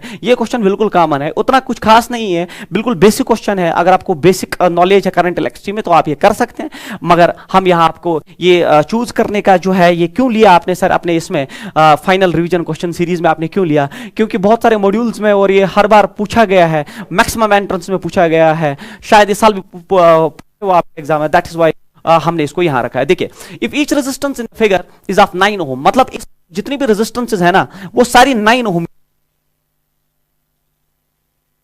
रेजिस्टेंसेस है, then the reading of ammeter is, तो आपको बोलना है इस एमीमीटर में जो करंट होगी वो कितनी होगी, you have to calculate the reading of ammeter, और 9 वोल्ट का पोटेंशियल आपने किया। चलिए पहले इसको सॉल्व करते हैं। देखिए ये सब 9 ओम के हैं, तो 1 2 3 4 5 5 9 ओम के हैं, 5 9 ओम रजिस्टर है और वो पैरेलल में है, तो आएगा ना 1/9 प्लस 1/9 प्लस 1/9, तो 5/9, 9/5 will be the equivalent resistance. अब इस तरह ये 4 रेजिस्टेंसेज है, 4 रेजिस्टेंस 1/9 प्लस 1/9 प्लस 1/9 प्लस ये हो गया लास्ट में 4/9, सो 9/4। अगर इसका इक्विवेलेंट मैं यहां पे डिजाइन कर दूं, अगर हम इसका इक्विवेलेंट यहां पे डिजाइन कर दे तो कैसा बनेगा देख लीजिए आप। तो यहां पे एक 9 वोल्ट की बैटरी है सर, 9 वोल्ट की बैटरी है, चलिए 9 वोल्ट की बैटरी है, इट्स प्लस माइनस हियर। तो यहां पे एक रेजिस्टर है सर, और फिर यहां पे भी एक रेजिस्टर है सर, और यहां पे आपका एमीमीटर है जिसमें आपको करंट निकालनी है। अब इसका वैल्यू मैंने आपको बोला एक्चुअली ये हो गया 5/9, तो ये 9/5 ओम का रेजिस्टर हो गया सर, और ये हो गया सर 9/4 ओम का रेजिस्टेंस। तो ये इसका इक्विवेलेंट डायग्राम। इक्विवेलेंट आपको जल्दी बनाना आना चाहिए, जब आप इक्विवेलेंट बनाओगे ना तो फिर क्वेश्चन में जो आप आराम से बाकी कैलकुलेशंस कर सकते हैं। अब आप मुझे बोलिए इस क्वेश्चन में देखिए, आपको जो करंट निकालनी है, जो आपको करंट निकालनी है वो एमीमीटर के थ्रू निकालनी है, मतलब आपको जो ये करंट यहां फ्लो होगी ये निकालनी है।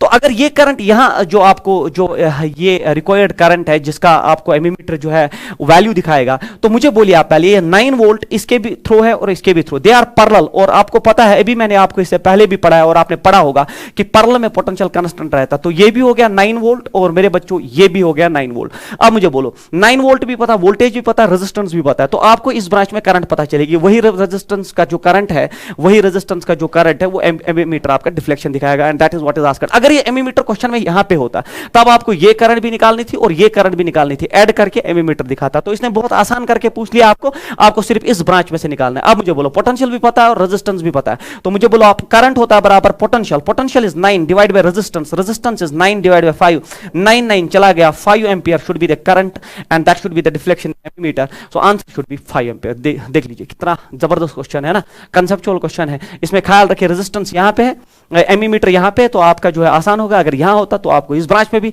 ऐसा नहीं आप नहीं कर सकते थे, तो यहां पे भी पोटेंशियल रेजिस्टेंस पता है, तो आप I1 I2 निकाल के ऐड कर देते और फिर आपको किरचॉफ्स लॉ यूज करके आपको एमीमीटर का डिफ्लेक्शन पता चलता। उसके बाद क्वेश्चन नंबर नेक्स्ट, आप बहुत बड़ा क्वेश्चन, फाइंड द लेडर वाला क्वेश्चन है बच्चों। लेडर वाला क्वेश्चन तो ऐसे ही छोड़ के आते हो आप, क्योंकि क्वाड्रेटिक इक्वेशन बनाना, और quadratic is a lengthy procedure to solve questions, है ना, बहुत लंबा प्रोसीजर है क्वाड्रेटिक, तो वहां पे बच्चा छोड़ के ही आता है इस क्वेश्चन को। मैं आपको पहले आपको एक ट्रिक बोल दूं, इसका एक ट्रिक बोलता हूं, that is called the super trick. ऐसा ट्रिक मैंने आपको जो है कैपेसिटर्स में भी पढ़ा दिया, जो हमारा फेज 1 था दिस क्वेश्चन सीरीज का, जो हमने डिस्कशन किया इलेक्ट्रोस्टैटिक्स में। मगर इस क्वेश्चन में मैं आपको बोल दूं, आप क्वाड्रेटिक कभी मत यूज करो, क्योंकि क्वाड्रेटिक इज अ लेंथी। मैं आपको एक फॉर्मूला देता हूं, उसे आप निकालो। आर इक्विवेलेंट इस केस में जो होता है वो होता है बराबर, देखो मैं क्या करता हूं ऐसे क्वेश्चंस में, आप ये याद रखिए फॉर्मूला। तो ये मैं मानता हूं R1, this is R2 and this is R3, ये याद रखिए बस, 3 रेजिस्टेंसेस। तो ये होता है R1, मैं कलर चेंज कर दूं,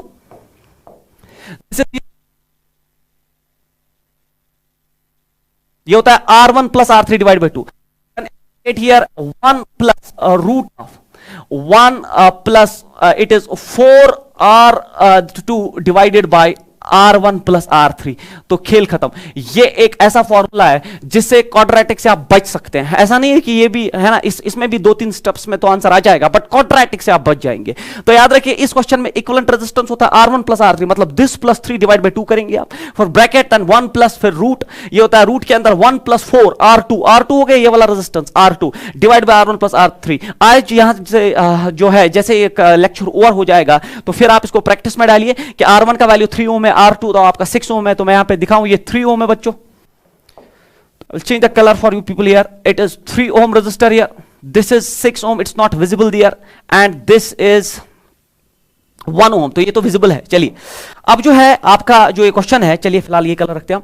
तो इसको आप क्वाड्रेटिक से बचने का एक ही तरीका है, क्वाड्रेटिक से बचने का एक तरीका जो मैंने आपको दे दिया, इससे आप क्वेश्चन को जल्दी कर सकते हो। R1 प्लस R3 इन दो रेजिस्टेंस का addition divide by 2 into 1 plus root of 1 plus 4 R2 का वैल्यू पता है divide by R1 plus R2, आप इसमें वैल्यू डालिए, आप जो है क्वाड्रेटिक से बच जाएंगे। अब ये इससे भी छोटा मैं आपको ट्रिक देता हूं, और अगर आपकी किस्मत चल गई, वो हमेशा चलेगी, क्योंकि जब भी वो लेडर बेस्ड न्यूमेरिकल आपसे इनफाइनाइट लेडर पूछता है तो वो ख्याल रखता है कि आपकी कैलकुलेशन बचे और 1 मिनट में ही क्वेश्चन आप इसको सॉल्व करें, मगर ये वही कर सकता है जिसको कंसेप्ट क्लियर हो। देखो या तो आप ये यूज करो, आपका आंसर आ जाएगा, या अब देख लीजिए, देखिए ये एक यूनिट है, फिर यही यूनिट्स रिपीट हो रहे हैं, तो इसको मैं अलग कर देता हूं, तो ये सारा पोर्शन मैं अलग कर दे रहा हूं। ऐसा ही एक ट्रिक मैंने आपको कैपेसिटर्स में भी पढ़ा दिया, वो आप इलेक्ट्रोस्टैटिक्स का लेक्चर पार्ट 2 देख सकते हैं। देख लीजिए आप, ये सारा रेजिस्टेंस में कुछ वैल्यू मानता हूं, it is some value here, छोड़ दो इसको, चलिए इसको छोड़ दीजिए फिलहाल, फिलहाल ये मेरे जो है कैलकुलेशन में है ही नहीं, छोड़ दीजिए इसको। अब मुझे बोलिए आप, ये 3 सीरीज में, तो 6 + 3 9 + 1 तो ये 10 ओम का रेजिस्टेंस बना है ना, क्योंकि ये 3 सीरीज में और सीरीज में रेजिस्टेंस ऐड हुई, तो ये 10 ओम का रेजिस्टेंस हुआ। चलिए 10 ओम का रेजिस्टेंस हुआ, अगर ये नहीं है, मगर ये कुछ रेजिस्टेंस मान लीजिए, जब वो कुछ रेजिस्टेंस इसके साथ पैरेलल में आप जोड़ दोगे, क्योंकि नेट रेजिस्टेंस इसका कुछ पैरेलल में ही जोड़ना पड़ेगा, तो पैरेलल में रेजिस्टेंस क्या हो जाती है, कम होगी, मतलब 6 से कम होगी पैरेलल में। ये सारा रेजिस्टेंस में कुछ वैल्यू मानता हूं, और वो जब आप पैरेलल करेंगे 6 के साथ, जब वो पैरेलल करेंगे 6 के साथ, तो वो 6 से कम हो जाएगा। जब वो 6 से कम हो जाएगा, मतलब अब पहले तो 6 + 3 + 1 था 10, अब 6 कम हो गया, तो ये 10 से कम वैल्यू हो जाएगा। जब 10 से कम वैल्यू होगा, सो that should be the answer, से कम वैल्यू वाला एक ही ऑप्शन है यहां पे, 8 ohm is the answer of this question. ये होता है बच्चों master trick to solve question. ऐसा ही मैंने आपको इलेक्ट्रोस्टैटिक्स पार्ट 1 में भी, पार्ट 2 में, सॉरी कैपेसिटेंस मैंने पार्ट 2 में पढ़ा दिया, तो वहां पे भी मैंने कैपेसिटर्स को उड़ाने का एक तरीका दे दिया, और यहां पे भी मैंने आपको, मगर कैपेसिटर और जो रेजिस्टर है वो तो इनवर्सली होते हैं, जो उसका सीरीज वो यहां पैरेलल होता है, उसका आप ख्याल रखिए। तो इसमें आप याद रखिए, ये तो या तो ये फॉर्मूला आप हमेशा यूज कर सकते हैं, मगर इससे भी अगर आपको अवॉइड करना है, विद इन 30 सेकेंड ये आंसर उड़ाना है, तो याद रखिए ये जो है उड़ा दीजिए इसको, इन 3 का एडिशन, फिर यहां जो रेजिस्टेंस होगी 6 के साथ पैरेलल में, उसको कम कर देगी, तो नेट जो है वो 10 से कम होगा। एक ही ऑप्शन ऐसा है 10 ओम, तो दैट्स 8 ओम, बाकी 16 20 एंड 40 तो ज्यादा है, सो 8 should be the answer of this question. तो ये एक गोल्डन फॉर्मूला है जिससे आप कोई भी क्वेश्चन लेडर का कर सकते हो, और आप बाईपास कर सकते हो अपने क्वाड्रेटिक को। एंड नंबर 2 ट्रिक मैंने आपको दे दी। देन क्वेश्चन नंबर नेक्स्ट देख लीजिए, बहुत इंपॉर्टेंट क्वेश्चन है, again an important question here, find the equivalent resistance between x and y। आपको इस लेडर में भी, ये infinite ladder, you have to calculate the equivalent resistance between x and y, r then r and so on. Now tell me one thing, इस question को करने के लिए बच्चा जो है लेडर पकड़ के चला जाता है, मगर आपको पॉइंट पोटेंशियल याद हो, देखो इन 2 पॉइंट्स को बिल्कुल शॉर्ट किया गया है ना, सीधे वायर यहां लाई गई है, तो करंट जब यहां से जाएगी, मान लीजिए आपने पॉजिटिव यहां कनेक्ट किया, नेगेटिव यहां, करंट यहां से जाएगी, तो आगे क्यों जाएगी, वो शॉर्ट सर्किट से यहां जाएगी, क्योंकि current always follows that path in which the resistance is least. This is the rule, है ना, जो आपको करंट इलेक्ट्रिसिटी में बिल्कुल पता होता है, करंट उस पाथ पे चलती है जिसमें रेजिस्टेंस लीस्ट हो। पॉइंट पोटेंशियल तो यही होता है, मतलब इन 2 पॉइंट्स को आपने शॉर्ट कर दिया, सीधे वायर से जोड़ दिया, तो जितना जो है, जब इसमें रेजिस्टेंस ही नहीं है, आपने डायरेक्टली कनेक्ट कर दिया, शॉर्ट कर दिया, तो सारी करंट बाईपास यहां से होगी, यहां वाला सर्किट जो है बिल्कुल रिजेक्ट हो जाए। तो ये जब सारा रिजेक्ट हो जाएगा, अब तो सर्किट आपका इतना ही है, तो इसका इस पॉइंट का जो है, और आपने इसका जो है शॉर्ट कर दिया इधर, तो सारी करंट यहां से फ्लो होके net resistance will B r plus r होता है 2r, सीरीज में है ये, तो 2r शुड बी आंसर। देख लीजिए कैसे क्वेश्चन वो एंट्रेंस में पूछता है, ऐसा नहीं है कि वो बड़े क्वेश्चन आपसे पूछता है, वो आपसे बिल्कुल आपको डेप्थ में लेके देखना चाहता है कि आपको चीजें समझ आई कि नहीं। बाकी ऐसा नहीं है कि वो आपको फंसा के रख देगा, अगर आपके कंसेप्ट क्लियर है, if you are having a depth of the concept, then you can solve a question in no time. Then question number next.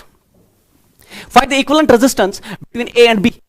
Between A and B. देख लीजिए क्यूब का क्वेश्चन आ गया। क्यूब तो ऐसे भी छोड़ देते हो आप, है ना, क्यूब में आप जो है इसकी 3D ज्योमेट्री की वजह से इसमें आप जो है आप इसको बिल्कुल आप मैक्सिमम स्टूडेंट्स इस क्वेश्चन से डरते हैं और इसको छोड़ देते हैं। Equivalent resistance between A and B, the resistance between the corners of जो है A and B for a cube resistance wire is, तो आपको ए एंड बी में निकालना है, ये ए एंड बी निकालना है, ए एंड बी क्यूब में देख लीजिए, मतलब ए एंड बी में, मतलब इन 2 पॉइंट्स में, तो ये चूंकि क्यूब के 12 साइड होते हैं, तो 12 साइड्स में 12 रेजिस्टेंस इक्वल है, आपको बिटवीन ए एंड बी निकालना है। फिर मैंने इसमें दूसरा क्वेश्चन भी इंड्यूस कर दिया है, मैंने बोला find the equivalent resistance between A and C.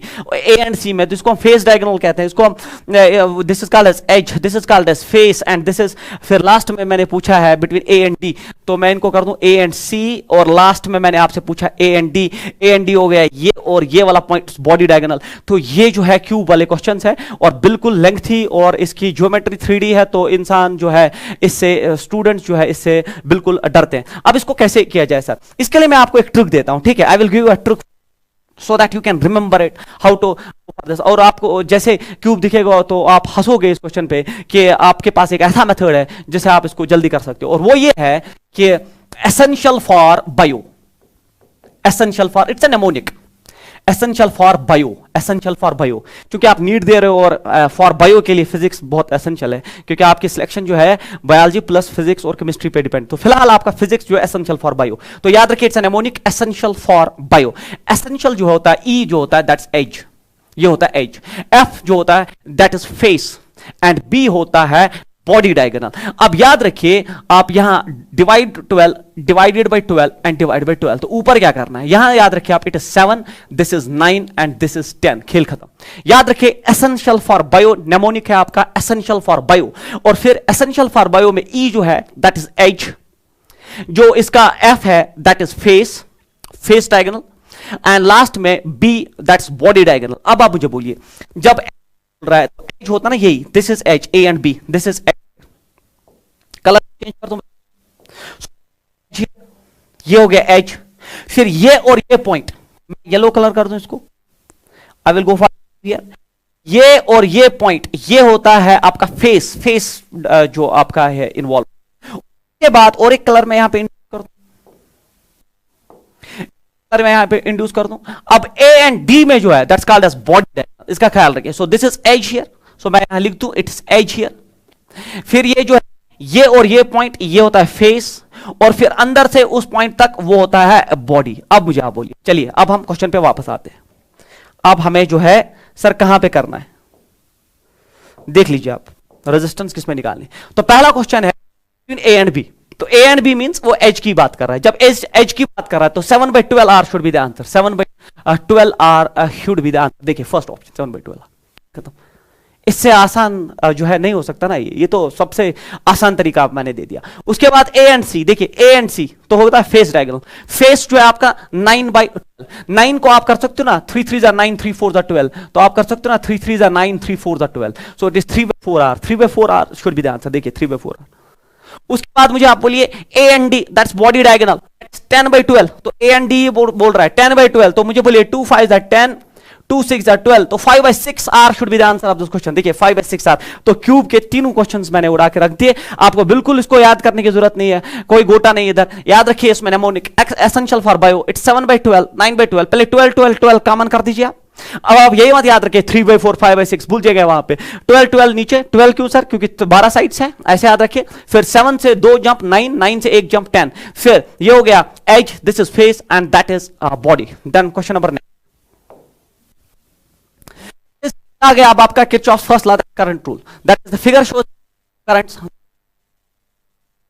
The current I will be, तो आपको जो करंट आई निकालना है तो you have to calculate this current here. अब बच्चे इसमें जो है आप इससे कंफ्यूजन में आ जाते हैं, ये जो है यहां पे ये बनाया गया, इसको आप बिल्कुल आप पॉइंट मान लीजिए हमेशा, ठीक है, सिस्टम का पार्ट है ये, तो बिल्कुल इसको जोड़ दीजिए, एक पॉइंट पे लाइए। अब इस पॉइंट पे देखिए इनकमिंग क्या और आउटगोइंग क्या है, तो ये इनकमिंग करंट है, ये भी इनकमिंग करंट है ना, इसको हम पॉइंट मान लेते हैं इधर, इनकमिंग करंट और ये भी इनकमिंग, तो 3 इनकमिंग करंट्स है, और फिर आई जो हमारा आउटगोइंग करंट, और वही हमें चाहिए। देखिए 15 + 5 होता है 20, 20 + 3 होता है 23, तो this should be here 23 ampere, तो answer of this question should be 23 ampere.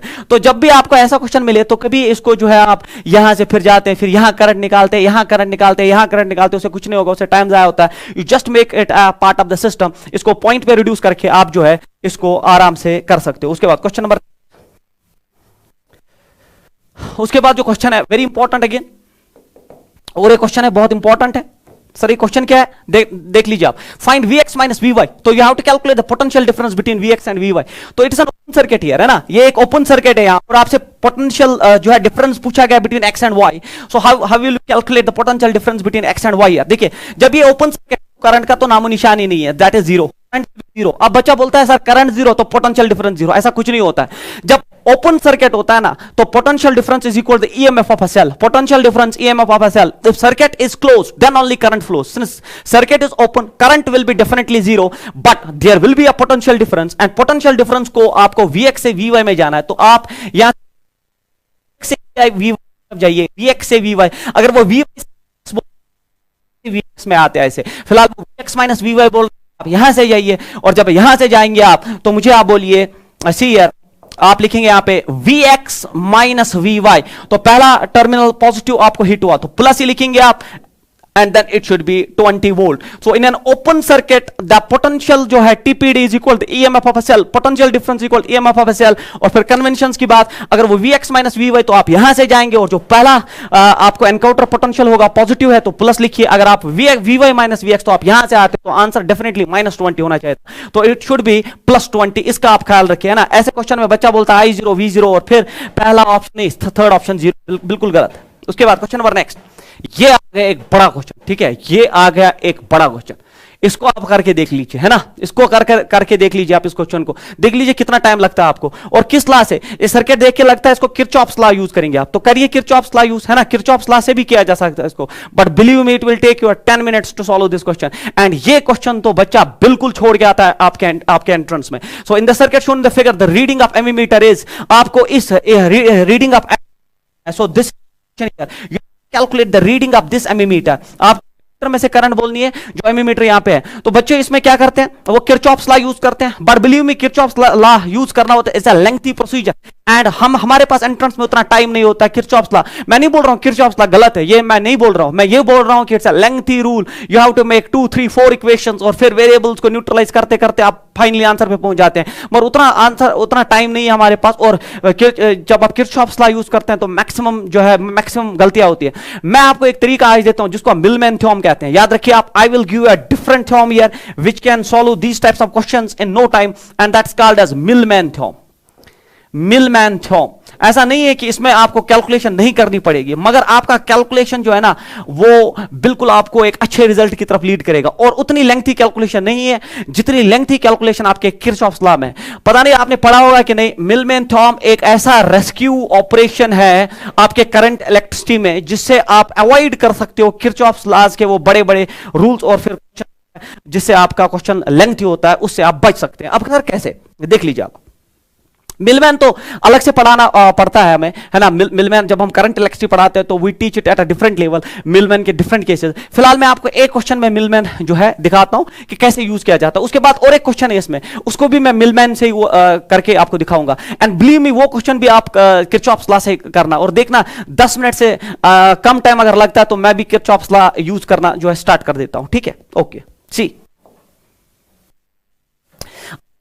इस सर्किट में जो है वो ये है कि पहले को हम डिजाइन कैसे करें. देखिए इस सर्किट में जो इंपॉर्टेंट है वो आप देख लीजिए पहले कैसे हम करेंगे. देखिए यहां से निकलेगी करंट, इसकी यहां से, क्योंकि ये पॉजिटिव है और ये भी पॉजिटिव है तो यहां से भी करंट, तो ये जो है same polarity, so they will definitely go for subtraction. So 2 volt में से 1 वोल्ट माइनस हो जाएगा, you are left with only 1 volt. तो अगर मैं वहां पे डायग्राम बना दूं, इसी तरह मैं पहले बना के रखता हूं यहां पे, इसी तरह अगर आप देखोगे ये पॉजिटिव टर्मिनल निकलेगी, ये भी पॉजिटिव टर्मिनल यहां, तो ये भी अपोजिशन में एक दूसरे के, जब ये अपोजिशन में तो they will also go for a difference. 3 volt में से 1 वोल्ट जो है माइनस हो जाएगा. उसके बाद मैं यहां पे इसका इक्विवेलेंट बना देता हूं सो दैट आपका ये जो है, पहले हम इक्विवेलेंट डायग्राम, कभी कभी इक्विवेलेंट बनाना नहीं पड़ता है, सीधे आप मिलमैन यूज कर सकते हो. वैसे क्वेश्चंस भी पूछे जाते हैं, ऐसे क्वेश्चंस तो एम्स में पूछे जाते थे मगर अब जो है आपके नीट में भी पूछने जो है स्टार्ट हो गए. अब इस क्वेश्चन में जो इक्विवेलेंट डायग्राम है बच्चों वो मैं पहले बना दूं. इक्विवेलेंट डायग्राम सर इसका कैसा आएगा, देखिए ये 2 वोल्ट है और ये 1 वोल्ट है, दोनों अपोजिट डायरेक्शन में जो है करंट्स चाहते हैं तो they will go for definitely for a subtraction. ये 2 वोल्ट है और 1 वोल्ट, 2 वोल्ट में से 1 वोल्ट माइनस और डोमिनेट 2 वोल्ट ही करेगा, मतलब पॉजिटिव टर्मिनल डेफिनेटली यहां से और नेगेटिव टर्मिनल, क्योंकि 2 वोल्ट का पॉजिटिव यहां से, तो it will B 2 volt minus 1 volt, it will B only 1 volt here. And ये जो इसके साथ रेजिस्टेंस है देख लीजिए, ये अपना रेजिस्टेंस, इसका इंटरनल 2 ओम रेजिस्टेंस था और इसका internal resistance 1 ohm, it's clear. So it will be here a 3 ohm resistance, ठीक है, ये एक 3 ओम का रेजिस्टेंस बनेगा. उसके बाद इस आरएम में तो सिर्फ आपका रेजिस्टेंस और एमीमीटर है, तो इस आरएम में आपका सिर्फ रेजिस्टेंस है और एमीमीटर में ही हमें करंट बोलनी है. तो ये कितना है, ये 2 ओम का रेजिस्टर, इट्स प्रोवाइडेड. उसके बाद बच्चों अब फाइनल बचा है, देखिए ये भी अपोजिट डायरेक्शन में करंट, तो they will go for subtraction. 3 volt में से 1 वोल्ट जो है माइनस हो जाएगा तो 2 वोल्ट बचेगा और डोमिनेट करेगा पॉजिटिव, तो पॉजिटिव वहां से आना चाहिए, पॉजिटिव वहां से आना चाहिए, तो यहां से नेगेटिव, पॉजिटिव यहां से, और 3 minus 2 1 is 2 volt here, it's a 2 volt, it's negative here, it's positive here. और फिर उसके बाद जो कहानी है कि इसका 3 ओम का रेजिस्टेंस है और इसका इंटरनल रेजिस्टेंस 1 है, 3 + 1 होता है 4 ओम, तो यहां पे बच्चों एक 4 ओम का रेजिस्टेंस है. पहले आपने सर ये तो कैलकुलेशन, ये कैलकुलेशन नहीं, आप इसका इक्विवेलेंट बना रहे हो बच्चों, और बहुत आसान है. अब मिलमैन का तरीका सुनो, मिलमैन का तरीका है ये है कि आप मान लो यहां से करंट जा रही है I1, यहां से करंट जा रही है I2, मतलब आपने सारी करंट्स यहीं से पंप कर दी, और यहां से जो करंट जा रही है let it be I3, let it be I3। तो पहले आप यहां से जो है इस जंक्शन से मान लीजिए यहां की तरफ, इस जंक्शन से current I1, I2 and I3, very simple. आप इस जंक्शन से मान लीजिए यहां से करंट I1, यहां से I2 और यहां से I3। उसके बाद पोलैरिटी एस्टैब्लिश करना बहुत जरूरी है इसमें। पोलैरिटी कैसे आप तो किरचॉफ्स लॉज में भी थ्रूआउट जो है इक्वेशंस में आप उसके जो कन्वेंशन यूज करते हैं, इसमें पोलैरिटी आसान है। देख लीजिए, जो आपने करंट भेजी, ये आपने करंट भेजी, और जो बैटरी की करंट है वो सेम सेंस में होगी, क्योंकि ये है ना, ये भी पॉजिटिव इधर, वो भी अपनी करंट भेजेगा, और ये, तो इसको हम पॉजिटिव पोलैरिटी का नाम देते हैं। बहुत आसान है बच्चों, अगर बैटरी का करंट और आपका डायरेक्शन सेम डायरेक्शन में, तो इट्स अ पॉजिटिव पोलैरिटी। इसमें तो पोलैरिटी का कंसेप्ट ही नहीं है, क्योंकि इसमें सेल है ही नहीं, इट्स अ 2 ओम रेजिस्टेंस, उसको छोड़ दीजिए। अब आप मुझे बोलिए, यहां पे देखिए, बैटरी का जो आपने करंट पंप किया उसकी डायरेक्शन टुवर्ड्स लेफ्ट है, मगर बैटरी का जो है टुवर्ड्स उधर है, तो ये हो गया नेगेटिव पोलैरिटी। ये होता है आपको पोलैरिटी। अगर बिलीव मी, अगर आपको मिलमैन करना जो है यूज करना आ गया, तो आप फिर किरचॉफ्स कभी नहीं करोगे, और आपको लगेगा कि एक ऐसा रेस्क्यू है कि जो आपको किरचॉफ्स से हमेशा बचाएगा, और आप जब सर्किट ड्रा करेंगे ना, तो पोलैरिटी एस्टैब्लिश करके आप उसको उड़ा सकते हो। उसके बाद होता है, अब जो स्टेप जो हम इसमें यूज करने जा रहे हैं, उसको हम कहते हैं बच्चों CPD, common potential difference calculate करना। We call that CPD, common potential difference. और उसके लिए मुझे लगता है मैं एक नया स्लाइड ऐड कर देता हूं, सो दैट जो है ये समझ आ जाए। देखिए, एक कंसेप्ट होता है, उसको हम सीपीडी कहते हैं, कॉमन पोटेंशियल डिफरेंस। ये होता है numerically summation of divided by summation of 1/r। मतलब हर एक सेल का EMF divide by resistance divided by summation of 1/r है ना, हर एक सेल का रेजिस्टेंस। तो कैसे करेंगे उसको में हम वापस और देखेंगे समेशन कैसे हम सीपीडी निकालेंगे। देखिए, पहला सेल जो है ईएमएफ उसका 1 है और रेजिस्टेंस 3 है, तो हम वापस जाएंगे 1/3। देखिए, ईएमएफ 1 डिवाइड बाय 3, और पॉजिटिव तो प्लस करेंगे। उसके बाद सेकंड देख लीजिए, अब देखिए इसमें तो ई है ही नहीं, तो E 0r/2, E 0r/2 C plus E 0r/2।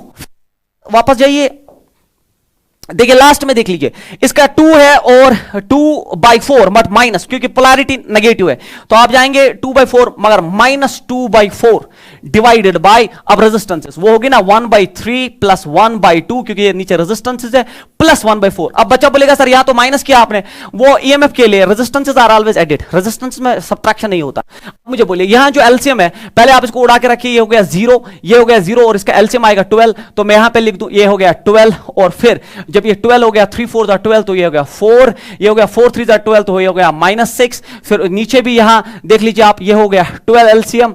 जब ये 12 एलसीएम हो गया तो 3 4 12 4, इट इज 2 6 12, तो प्लस 2 6 12, तो ये 6 आएगा बच्चों, और फिर प्लस 4 3 12, तो ये आएगा +3। तो अब आप मुझे बोल दीजिए क्या होगा यहां पे। देखिए 12 12 कैंसल आउट हो जाएगा, you are left with -2 divided by 6 4 10 13, it's -2/13। ये आ गया सीपीडी। आपने पहले कॉमन पोटेंशियल डिफरेंस, बहुत आसान है summation of E/r divided by 1/r, सिर्फ पोलैरिटी का ख्याल रखेंगे और आपको एक स्टेप में आपको सीपीडी आएगा। जैसे सीपीडी आया, फिर वो आपसे करंट डिमांड कर रहा है, और किस ब्रांच में डिमांड कर रहा है करंट, वो आपसे इस ब्रांच में जो हमारी I2 है, और वो जो करंट होती है, किसी भी ब्रांच का करंट जो होता है ना, वो होता है E-V/R।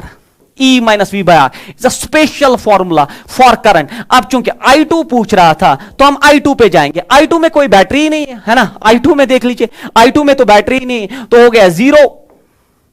सो 0 minus common potential difference, V तो आ गया आपका, that is -2/13 divided by the resistance, resistance is 2 है ना, उस ब्रांच का रेजिस्टेंस देख लीजिए, that is only 2 ohm there. Then आप बोलिए, ये हो गया minus minus plus, it's 2 by it is 26, so 2 1 it's 2 1 and 2 3 so 1/13 ampere is the answer of question. हम पहले चेक करेंगे आंसर है ऐसा कोई, यस बिल्कुल 1/3 है। तो ये बिल्कुल एक नई चीज मैंने आपको पढ़ाई, जिसको हम मिलमैन थ्योरम कहते हैं। एंड ये मिलमैन थ्योरम जो है, आपको बिल्कुल lengthy derivations of Kirchhoff second law जो है उससे बिल्कुल बचाएगी।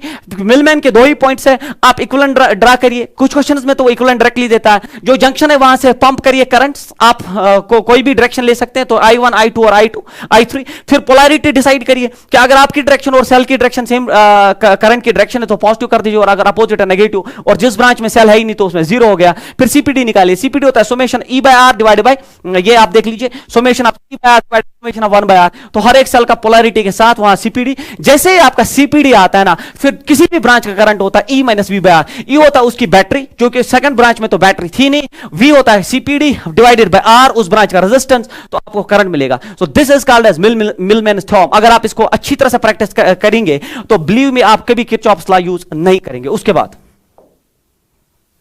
देखिए, again an important question here, for the following value of V in volts is, जरा ये करिए आप किरचॉफ्स लॉ से, और अगर आपका ये 10 मिनट से पहले हो जाए ना तो मैं भी कल से किरचॉफ्स लॉ यूज करूंगा न्यूमेरिकल्स पे, मगर ऐसा बिल्कुल भी नहीं होगा बच्चों।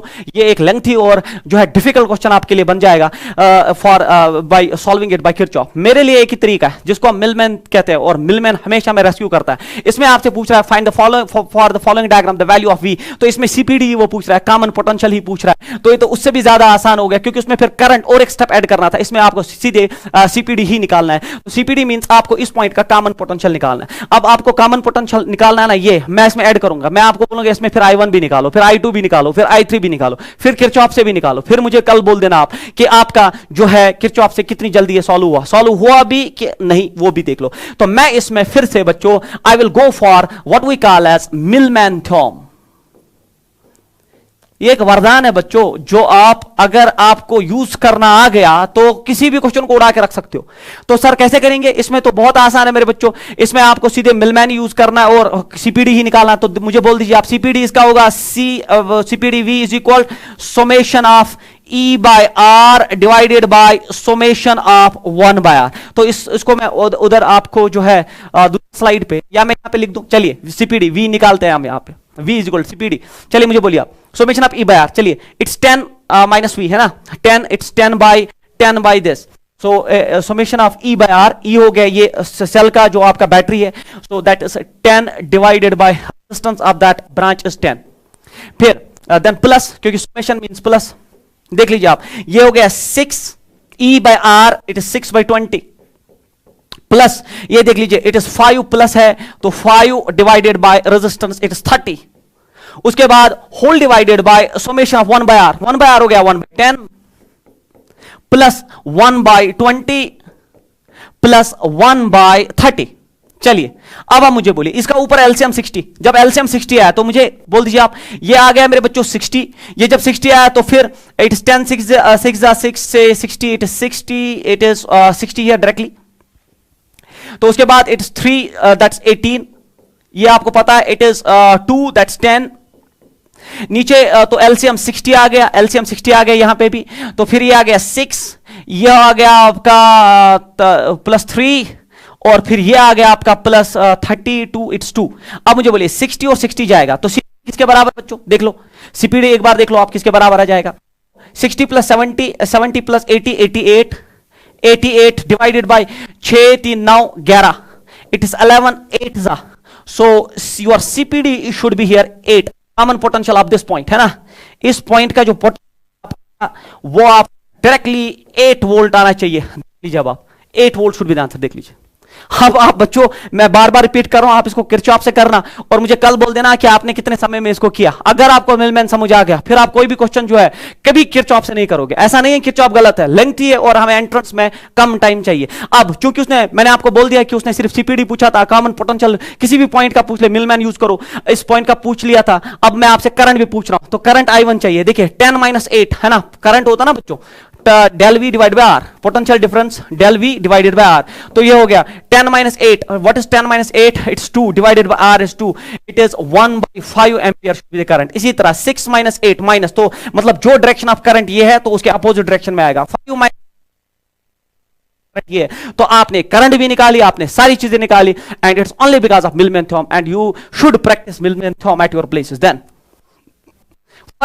the terminal potential difference is 2.2 volt when the circuit is open and reduces to 1.8 when the cell is in connected across a resistance R equal 5, the internal resistance. अब आप सेल्स पे आ गए, ठीक है, करंट इलेक्ट्रिसिटी में अब आपने jump किया सेल्स पे।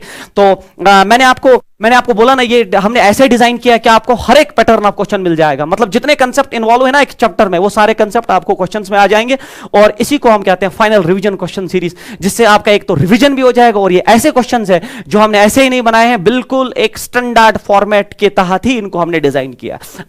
ये चूंकि सेल्स पे और ये स्ट्रेट फॉरवर्ड क्वेश्चन है, आप मुझे तो समझ आ गया, आपको भी समझ आया होगा। For a cell the terminal potential is 2.2 volt when the cell is an open, E दिया है ना, जब ओपन होता है तो ईएमएफ होता है it's 2.2 volt and and reduces to 1.8, तो मतलब TPD आ गया, potential difference when the circuit is in closed way, when the cell is connected across a resistance, और resistance जो external है वो 5 ओम का दिया गया है। तो हमें internal resistance of the cell पूछ रहा है, तो internal resistance of the cell, तो formula is equal to R E by V minus 1, you should know this formula, है ना, you are at this stage of entrance, आपको internal resistance का formula, और ये बिल्कुल formula based, और believe me NCERT का क्वेश्चन है, तो R is equal R जो है आपका 5 दिया गया है, ये तो सीधे formula based क्वेश्चन है, it is 2.2 divided by 1.8 minus 1, जो बोलिए, देखिए ये पॉइंट कट जाएगा क्योंकि 10 power minus 1 28, it is R is equal 5, 22 में से 18,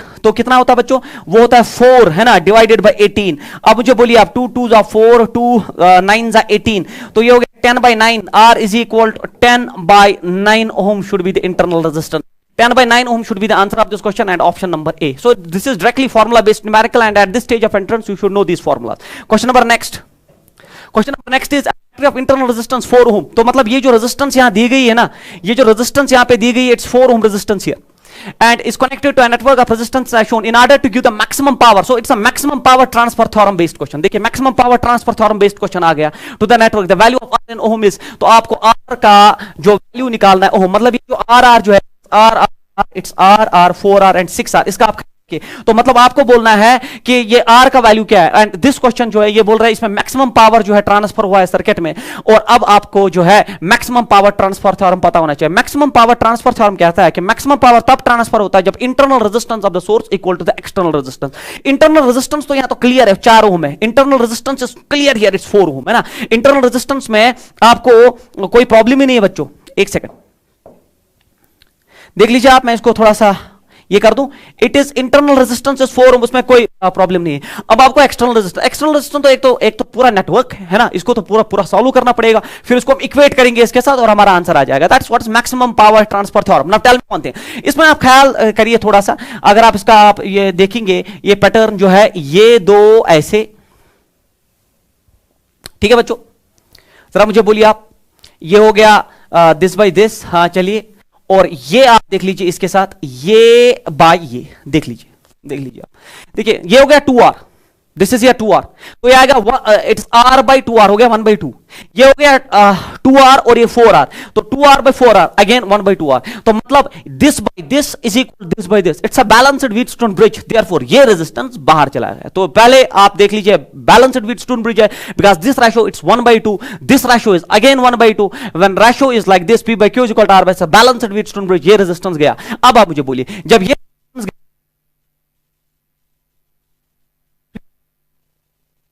और ये अब 6R और 3R पैरेलल में, तो इक्विवेलेंट कितना होता है ना, इक्विवेलेंट कितना होता है, तो इक्विवेलेंट मेरे बच्चों होता है 6 into 3R, मैं बाद में ड्रॉप कर दूं, it 6 into 3 divided by 6 plus 3, R आपको पता है it 6 plus 3, it 6 3 18 divide by 9, तो ये हो गया बराबर 9 2 18, इट्स 2R, है ना। तो मतलब इस पूरे पोर्शन का जो नेट है वो 2R, और वो नेट रेजिस्टेंस अगर सोर्स के रेजिस्टेंस के बराबर है तब जाके मैक्सिमम पावर ट्रांसफर थ्योरम जो है कहती है that 2R, that external resistance should be definitely equal 4, so R should be equal to 2 ohm should be the answer of this question. देख लीजिए option number C is the answer. तो ये maximum power transfer theorem based numerical था, और maximum power transfer theorem कहता है कि maximum power एक ही कंडीशन में ट्रांसफर होता है जब एक्सटर्नल रेजिस्टेंस ऑफ द जो है of the network is equal the internal resistance of a source, then only in that case हमने पहले इसको नेट रेजिस्टेंस कैलकुलेट किया है, जो ये पूरा जो ये सेटअप ऑफ रेजिस्टेंसेस, मगर ये हमें लगा ये व्हीटस्टोन है, व्हीटस्टोन के प्रिंसिपल के हिसाब से फिर नेट रेजिस्टेंस निकाली, नेट रेजिस्टेंस को जो 2R के बराबर आई इक्वेट किया 4 के, और R जो है जो आपसे पूछ रहा है find the value of R, so that is 2 ohm here. Then question number next, 100 cells each of, देखिए अब ये आ गया पे 100 सेल्स है आपके पास, each EMF 5 volt and internal resistance R to be arranged so maximum current in 20, देखिए फिर से maximum power transfer theorem, maximum current 25 ohm resistance में आपको भेज, each row contains equal number of cells, हर रो में इक्वल नंबर ऑफ सेल्स है, the number of rose should be, तो mixed grouping की बात चल रही है बच्चों, यहां पे मिक्सड ग्रुपिंग का कंसेप्ट आ गया, और मिक्सड ग्रुपिंग ऑफ सेल्स भी बहुत इंपॉर्टेंट है आपके एंट्रेंस के लिए, बिलीव मी। मिक्सड ग्रुपिंग में क्या होता है, ये एक सेल है, ये दूसरी सेल है, ये तीसरी सेल है, और फिर ऐसे ही ये और एक सेल है, तो एन सेल्स है, फिर ये बिल्कुल ऐसा ही कॉम्बिनेशन चलता है, ऐसे देख लीजिए, थोड़ा सा मैं आपको बोल दूं, बाकी आपको पता है, और फिर ऐसे ऐसे करके ये एम ग्रुप्स होते हैं, so you are having N cells in a row, आपके एक रो में एन सेल्स होते हैं, और ऐसे ही आपके पास एम ग्रुप्स होते हैं, so that is what is called as mixed grouping of cells, तो you are having a series and then parallel and so on, तो आपके पास एक रो में जो सेल्स होती है वो एन है, और ऐसे आपके पास एम रोज है, और इस क्वेश्चन में आपसे पूछ रहा है द नंबर ऑफ रोज, मतलब आपको एम निकालना है, मगर क्वेश्चन में एम, believe me this an important question, इसके डिफरेंट स्टाइल्स में पूछा गया है, और आप इसको बिल्कुल तैयार करके जाएंगे, तो इसमें भी आपको बोल रहा है कि हमने इसको ऐसे डिजाइन किया है कि मैक्सिमम पावर एक एक्सटर्नल रेजिस्टेंस में है ना, जब आप इसको फिर एक्सटर्नल, क्योंकि हर कॉम्बिनेशन को हम एक्सटर्नल रेजिस्टेंस से ही जोड़ देते हैं, बोलता है उस एक्सटर्नल रेजिस्टेंस जिसका वैल्यू 25 ओम है उसमें से मैक्सिमम पावर ट्रांसफर हो रहा है, तो जैसे वो मैक्सिमम पावर की बात कर रहा है, तो सॉल्यूशन में जैसे ही वो मैक्सिमम पावर की बात कर रहा है, तो पहला कंसेप्ट होना चाहिए R is equal n R by m, that is external resistance R should be equal to internal resistance. Mixed grouping का तो इंटरनल रेजिस्टेंस आपको जबान याद होना चाहिए, मिक्सड ग्रुपिंग में n सेल्स होती है एक रो में, और ऐसे m ग्रुप्स होते हैं, हर एक सेल की रेजिस्टेंस R होती है, तो जब आप इसको सॉल्व करते हैं ना, तो यह आता है इंटरनल रेजिस्टेंस आता है n r by m, n is number of cells in a row and m is such rows and r is the external resistance, so this is the condition for maximum power, है ना, maximum power transfer होने के लिए यही होता है, इससे earlier भी क्वेश्चन यही था, अब ये मिक्सड ग्रुपिंग है, बाकी यही है external resistance equal internal resistance.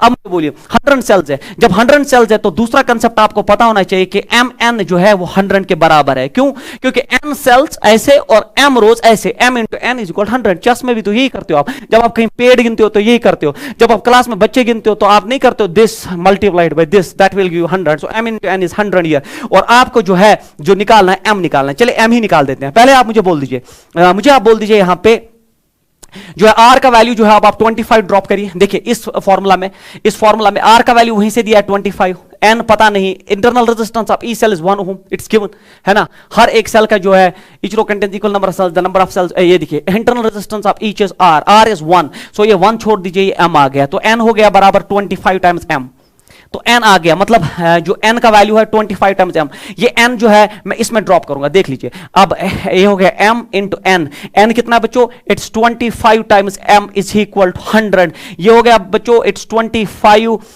This m square equal to 100, तो ये हो गया 25 4 जा 20 100, तो m इज इक्वल टू 2, मतलब such rows are only 2, m is equal to only 2, this should be the answer of this question. Believe me, this is an important question. Mixed grouping, इसमें दो ही steps आपको पता होनी चाहिए कि m into n होता है बराबर नंबर ऑफ सेल्स, और फिर external resistance should be equal to internal resistance, उसमें से आपको m मिला, अगर आपको m मिला यहाँ 2 ड्रॉप करिए तो नंबर ऑफ सेल्स होंगे एक रो में 50, सीधी सी बात है, अगर 2 रोज है टोटल 100 सेल्स है तो इसमें 50 सेल्स होनी चाहिए, और इसमें 50 सेल्स, तो वो सारी चीजें इसमें जो है क्लियर होगी। उसके बाद two cells having the same EMF are connected in series through an external resistance R. Cells have internal resistance R1 and R2 greater than R1 is greater than R2 respectively. When the circuit is closed, the potential difference across the first cell is 0. The value of R is. Believe me, this is a question of IIT. ठीक है, ये IIT का question है, IIT JEE का question है, और आपके entrance में बिल्कुल रिपीट हो सकता है, बहुत अच्छा क्वेश्चन है जिसको आप बिल्कुल तैयार करके जाएंगे। आपको बोल रहा है कि आपके पास 2 सेल्स है, they are in series, you are having 2 cells and they are in series having EMF E and E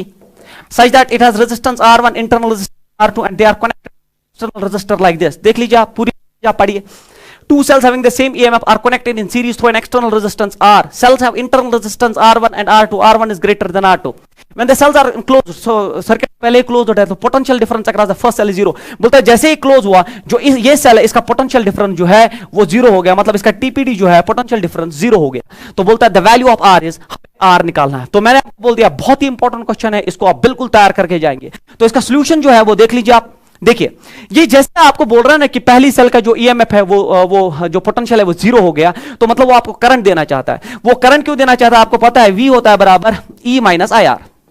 general formula होता है। एक डिस्चार्जिंग सेल में जिसमें से करंट बाहर निकलती है, एक डिस्चार्जिंग सेल में जो आपका टीपीडी होता है वो लेस देन ईएमएफ होता है, और TPD V is equal to E minus IR। अब V तो वो खुद जीरो बोल रहा है, देन E इस सेल का ईएमएफ है E माइनस I जो सर्किट में करंट चल रही है, और इस सेल का इंटरनल रेजिस्टेंस R1। तो इसको अरेंज करिए आप, तो मुझे आप बोलिए जो आपका I जो है, तो आपका I जो है मेरे बच्चों वो हो गया बराबर E बाई R1। तो आपने पहले सेल से करंट निकाली। अब अगर आपने पहले सेल से करंट निकाली तो दूसरे सेल से भी, तो क्योंकि ये दो सेल जो है इसका नेगेटिव इसके पॉजिटिव के साथ ऐड हो रहा है ना, दे आर गेटिंग एडेड। जब भी आपको ऐसी पोलैरिटी हो कि एक सेल का नेगेटिव दूसरे के पॉजिटिव के साथ, तो नेट ईएमएफ ऐड होता है। सो E प्लस E हो गया 2E, तो नेट करंट जो होगा इस तो I यहां से भी आप निकाल सकते हो, तो दैट्स E प्लस E हो गया 2E। तो 2E divided bye net resistance of the circuit, क्योंकि करंट होता है, नेट करंट होता है, net EMF net potential divide by net resistance. क्योंकि पोलैरिटी में जब भी आप नेगेटिव विद पॉजिटिव देखोगे तो ऐड होता है, अगर पॉजिटिव और पॉजिटिव है तो सब्ट्रैक्ट होता है। जैसे अभी आपको मैंने मिलमैन में दिखा दिया, जब दोनों एक ही डायरेक्शन में करंट भेजते तो सब्ट्रैक्शन होता है, क्योंकि इसकी करंट यहां होगी है ना, यहां, और इसकी करंट यहां होगी, they will add up here, opposite नहीं है, the same direction they will go for an addition। तो 2E नेट करंट होगा सर्किट का 2E divide by net resistance, क्योंकि ये सारे रेजिस्टेंस सीरीज में है, तो R plus R1 plus R2। तो ये हो गया दूसरा इक्वेशन। तो इस इक्वेशन से भी आपको करंट मिलेगा है ना, इस इक्वेशन से भी करंट मिलेगा, और उस इक्वेशन से भी वही करंट मिल रहा है, क्योंकि left hand side are equal, therefore right hand side should be. तो मैं आप लिख सकता हूं E by R1 is equal to 2E divided by R plus R1 plus R2। अब मुझे बोलिए कैंसिल क्या होगा, देखिए E कैंसिल आउट हो जाएगा, क्रॉस अप्लाई करिए, R plus R1 plus R2 is equal to 2 times R1। मुझे आप बोलिए R ही चाहिए, मुझे R मुझे चाहिए, 2 टाइम्स R1 में से माइनस एक R1 और R1 R2 उधर जाएगा तो माइनस R2, तो R should be R1 minus R2।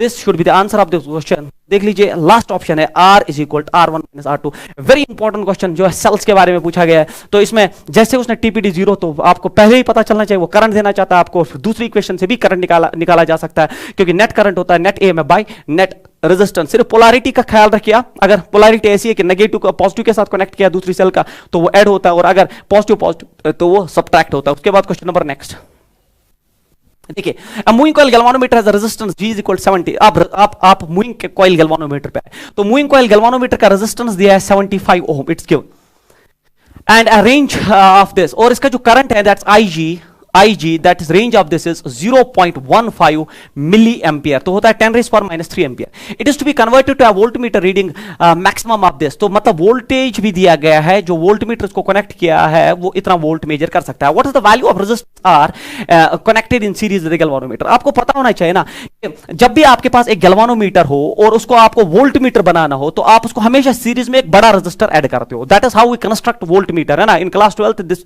This thing should be clear to you people, कि जब भी हम गैल्वानोमीटर को कन्वर्ट करते हैं ना वोल्टमीटर में, तो हम क्या करते हैं, गैल्वानोमीटर को एक अच्छा रजिस्टर सीरीज में जोड़ देते हैं। तो वो रजिस्टर मैं मानता हूं R, और मान लीजिए यहां से जो करंट है जिसको हम गैल्वानोमीटर करंट भी कहते हैं, तो ये जो है जो सीरीज में, तो ये कांस्टेंट रहेगा। अब मुझे आप बोलिए जो ये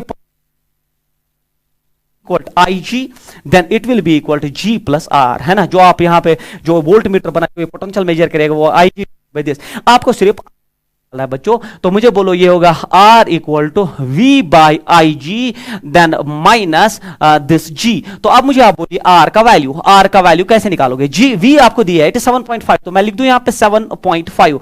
IG आपको दिया दिया गया 0.15, that's 0.15 milli ampere means 10 raised power minus 3, minus फिर माइनस G का वैल्यू को दिया है 75।